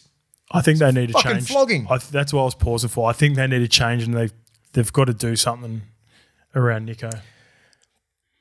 And he's not fully to blame, but also early on in that game, Jimmy Smith asked me, what would you like to see from Nico? I said, geez, I wouldn't mind just about 2 or 3 carries in the first 10 minutes just to get himself going, take a lick. He didn't have a touch for about 25, or we didn't have a carry for about 25 minutes. And then you go to the flip side and you look at Jerome Hughes and Munster. Munster had 5 carries. Yeah. And sometimes it's cliche and it's a little bit like, you got to run the ball. No, I don't need to see 10 runs. I'd like to see 2 in the first 20 minutes just for your own confidence and momentum. And then also you're the right edge. Sean Bloor and Money start going, all right, we've got a run thread here. We don't have to just zone in on Nikita because that's all really they had to do. Yeah. Their focus was Britton Nikita and it wasn't anyone else on the right edge. Yep. All right, let's get... They come back from the bye and play the Dolphins. Ooh, fuck, that'll be a big game. Cowboys 30 defeat the Titans 24. This was a hard watch. Yeah, tough watch. I know the Titans are struggling as well, but I do like Clifford in the spine so much better. Yeah. He just needs to be hands-on. He just get involved in the game. Good shit happens when Clifford has a crack. Clifford's just fucking have a go. If Clifford went to another team or even was given this job full-time and went on to have a Jamal Fogarty type career or a fucking who are some other journeymans that gone and kicked on after even what Chanel Harris-Tavita is doing at the Warriors, you wouldn't be surprised, would you? He's got some footy in him. Yeah, he's got a big boot. He goes to there the must line. be. He's got some dog in him. Is he rat's ass? I don't know. Must be. You know the reason I ask you this, and it's not footy related, but you've been with guys in the locker room where they're so fucking carefree and rat's ass, and that maybe they're not totally locked in all the time. That as soon as they make a mistake, then you're like, oh, that's why. Yeah, and I think because he's too talented. Yeah, because you have a look at just say you can be rats a little bit. if you're like on the wing or some shit like Yeah. that. You're not controlling the That's team. true. That's true. I can't have a fucking young half who's like the leader of our team and he's got the 7 on his back to be this cool, you know. He has too many nice moments. Yeah, he's too good a player to fucking do that. He has too many nice moments where it's like, all right, maybe there's something training-wise that we're not seeing. Something that we're not seeing. It's consistency. Yeah. Not sure what it is. But like, how old is he? He's like 24? He'd be 26 max. Yeah. He's been Max. around. He's been around for a while. The Origin stars all had to go 80 and they were required.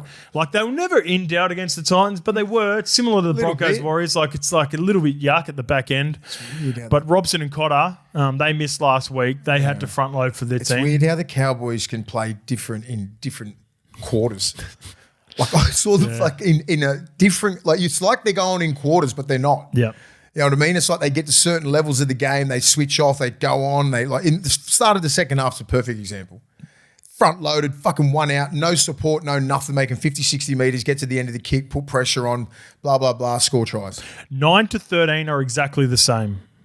And what I mean by that is Players. Manly Sea Eagles, Cronulla Sharks, St George Illawarra Dragons, Cowboys, and the Knights are 20 minutes on, 20 minutes off, 20 minutes on, 20 minutes off. Yeah. And it changes week to week. This is the game that we're playing, right? The And that's momentum the lump. swings. Yeah. The momentum swings, the lack of possession, you know, like the mistakes from the field position. It gets teams. You know, if they're not consistent with stuff like that, and these teams are very inconsistent, Yep. it's because of the things that I just mentioned then. Yep. They're not nailing those Playing every in single quarters. week. They think they're playing in the NBA. Yeah. It's and the Titans. If you said, "Oh, you got fucking 4 Origin players in your starting pack, and you can't get over most teams, and you're going to get the wooden spoon," you'd laugh at me. Far out. And Tino, like, imagine how much more can Tino handle of this? He's in his prime. He wants to win, and then Settle down. Get that blue and white jersey off. I was going to say he'd be good in PNG. he can't wait to get his PNG contract. Oh, man, I feel for Tino, eh? Yeah, he's doing you know so what? much. I was thinking about Desi specifically after watching this game and when he was successful. Some good players. He had some good players, but also they weren't great. Like they're in that next tier down. Like He made them great. Think about the Bulldogs team. They're going to be borderline Hall of Famers in James Graham, borderline, I mean. Like not guaranteed, but borderline. James Graham, Josh Morris, Michael Ennis, Grubby played above his weight. Trent Hawkinson was a solid first grader. And then even Manly, probably more of them are a little bit more successful because they won comps, right? But the way you think of Gifty, Brett Stewart, Glenn Stewart, Chalky's probably above him in terms of what he achieved. But like Jason King, Jamie Lyon. Stevie Maddai. Do you know what they were? They were all footy heads. All those footy teams that he had was, he had to be a coach, and there was Desi DNA in them, but they're out now. Like whenever all of them are like, if you chat to them about footy, they could chat footy for days. When I look at this Titans team, I don't know what I know. Foz, and I know Foz is a footy head, but he looks like an outlier in the team. Yeah. When I look at that team, they don't strike me as those guys sitting home watching a shitload of footy. Yeah. They just don't strike me as those personalities. Most of the NRL, you'd be surprised. I know. They don't know. And I think that's the reason. Even young kids, when I'm doing like the pathways, I'm like, did you see the game on the weekend? They're like, That's my point. no. I what are you don't think- fucking watching then? I don't think Desi connects with these sorts of young players anymore. That whole And even- era, our whole era was all footy heads. Yeah. Like there was not one person who didn't watch Friday night footy before we weren't playing or Super Saturday or whatever. The only reason we missed Super Saturday because we'd be on the piss. Yeah. You know what I mean? But you'd be hanging together with your And boys. still watching it on the pub. Yeah, trying to have a good, that was part of that. That was a whole part of the social sort This of is the connection. swing. This is the swing Yeah. percentage-wise. Now these I guys reckon are doing- 80-20 back in the day of us were footy heads. Yeah. We'd watch, Thursday, Friday, or Friday. Back in I think it used to be Friday only. You'd probably watch every Friday and Sunday game, depending on when you played and when you were having a schooner. Yeah. And even if you were having a schooner down at Wharf Bar, we're probably still watching it in the background. Yeah. I reckon it's 20-80 now. I don't think and I've spoke to elite players that have been elite at times that aren't footy heads, and then you can tell the difference. Yeah. Like the one that stands out the most, like Nath, you can tell Nath just lives and breathes footy. Yeah, and And Yowie sport. and that whole Penrith team, I feel Yeah. like they fucking hang out together and watch games and all that sort of shit, break video games down. Yeah. So I'm saying with the lack of just say with when we keep getting back to like tackle technique and everything like that, it's like you've got to know what these other forwards run like. Like you should know if he's a left arm carry, right foot, left palm, this, that. You'd have to know. We should know everything like that against everyone. Guys like Petro and stuff like that, like you'd always Subconsciously, you'd always do that because I remember we got drilled into us around about the mid 2000s with Gus in Origin. He had everything on everyone, like the information that guy had, and that would just become a power. Like we would do videos, all these little things that we'd do. Like all the middles would do videos on their middles and just isolate little weaknesses in their team. Where I think a lot of the coaching is just. I've seen Ciro does it. That's a lot of attention. That is 100% a factor. Yeah. They do way more video than we did. So much. Is that I reckon it can become too much for them, and I understand some players that just like white noise, I reckon, and they have to do video. When you don't, when you have to do video, when you don't want to do video, it's a different level. Agreed. When you want to sit there and watch all the best players and how they get good and little things that they do, or you just have to sit in there and go, fuck, I'm watching video again, getting nothing out of it. Yeah. When you should be understanding that Leota is the left arm fucking carry and he drives with his right shoulder into your face if you're low. Sure. Little things like that you should know. Yeah. If I was an assistant coach now, I would be doing video with and try to make it like it was for us watching where it's like, fuck, I'm getting you in, Mace, and you're the 21-year-old Mace. Yeah. Let's watch some fucking Moses Leota clips. Let's watch some fish Yeah. clips. Like those that's the video, and don't overdo it, and just go, big boy, this is what these guys are doing. This is why they're fucking championship teams. And that, I'm not using you as an example as in like your level. When there's a lot of video, right? What we said before, and that sort of really started pouring in the back end of my career and everything. I was just like, but I had really good coaches like Wayne who knew. Simplify the shit out of the game, right? Middles would do not that much video, right? Where now the team video could go for like an hour and a half. Do you know they've got that? You would know it, but for fans that are listening at home don't know. So there is now a system where you can go on and watch video, right? And they go, do your homework at home, but it alerts the coaches whether they've watched it or not. So a guy could go sit at home, right? Here's an example. Chuck on the video, watch the clips. There's probably more updated stuff now. It's probably been around long enough where you can see if they're actually engaged, but just chuck it on and not even watch it. Like that's a little loophole around it. But also like you could that's micromanaging as well. I'm with you. I want guys that want to come in and just go, who we pick, who's their guy this week, right? And just go, it's fucking Moses Leota or it's Payne Haas. How can we contain him? And just get all the middles in and just come up with a fucking plan, and you just try and stop guys like that, right? And just all the tendencies that they have, and and you can do that. A lot of really good teams do that. Do you think we would have lost our love for watching games if we were doing as much video as they were doing? Oath. Yeah, because I think there's got to be a happy medium. My first 10 years, 11 years of the game, it was like videos were pretty short. Because I think it was so hard to do video back then in the 2000s. Like you'd have to put the VHS in. Folks, was doing that. Yeah. Guys like fucking Rod Silver and Darryl Halligan. Imagine trying to show those guys videos back then when I first got into the Ricky Stewart and Bradley Clyde, all those sort of guys. Then the mid-2000s come in, and then it was a little bit DVD plays and everything like that. And then they had this, what was it called, like that thing that they use now? The name's escking me. I was trying to think of it before. Yeah, so that come in. Yeah, it's the software. Where you There's a name for the software. You can press on, and Gus created it, right? So you could press on fucking Sonny Bill, right side of the field, right arm carry, fucking whatever his strengths were, weaknesses, everything like that. You just put in and you sit there and just watch it. Yeah. And whoever, just say in the middles of we're playing against like Adrian Morley or whatever, like some new young kid, you just have so much information on these young kids. Chuck in the filter. Sonny Bill Williams carries, Sonny Bill Williams offloads, Sonny Bill Williams everything. tackles. Yeah. So rather than watching all of the highlights of Sonny, it'll cut to like specifics, and then on your stuff, right? When you're attacking the right side of the field, all your runs on the right side of the field. Sports Tech. That's the one. No, say it again. No, there's a couple. So Huddle, Sports Code, and Steva. Maybe Huddle. I don't know. Huddle's popular. the one they use now. Yeah. Yeah, Huddle's popular. There's another name for it. I think it was sport. yeah. I thought it was Sports Tech. No, I don't know.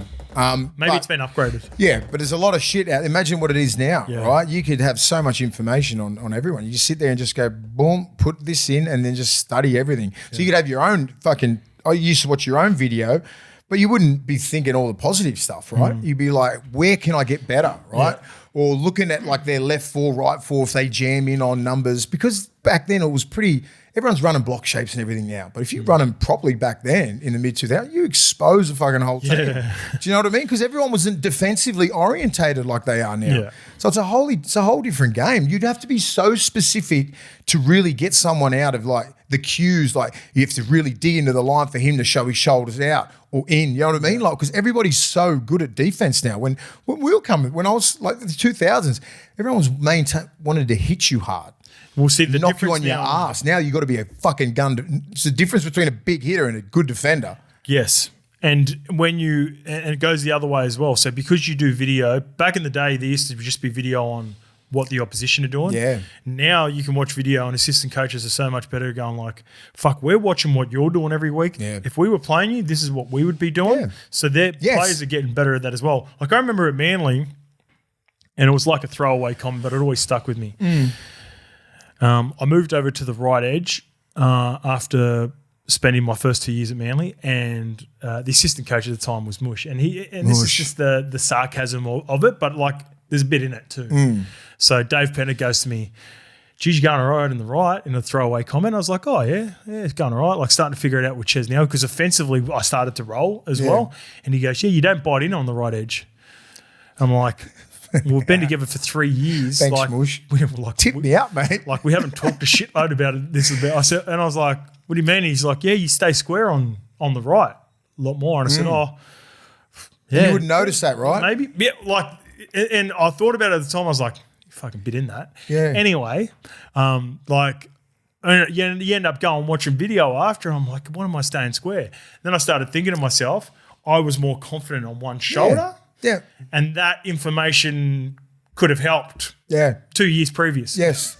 That's what I mean. You know what I mean? This is what baffles me right now, right? With defensive lapses. Like you're doing so much video on yourself, on the opposition, on this and that. Like you're trying to be the best player. And then you still fuck up, right? Like with the tackle technique, right? Yep. This is happening all around. The young kid from St. George, like got himself knocked out. The young kid, HIA. Hamiso. Just little things like that. It's just basic technique, right? And they still get it wrong. It's weird. And it sucks because I look at kickoffs all the time, right? And I'm like, every kickoff as someone gets knocked out, I'm like, fuck, they're going to take it away. That's what probably hurts me the most because if they take that away, it takes a lot out of rugby league. Yeah. And they've been thinking about it. And the more knockouts there are off the fucking kickoffs and people aren't, the more they'll be like, let's make something else of it and it'll fuck the game up. You're at the Dogs. You go speak to Saluka Fafita. He's a repeat offender. You need to sort him out. I know. It's your fault. Sorry. See you next week. I'll see you on Thursday.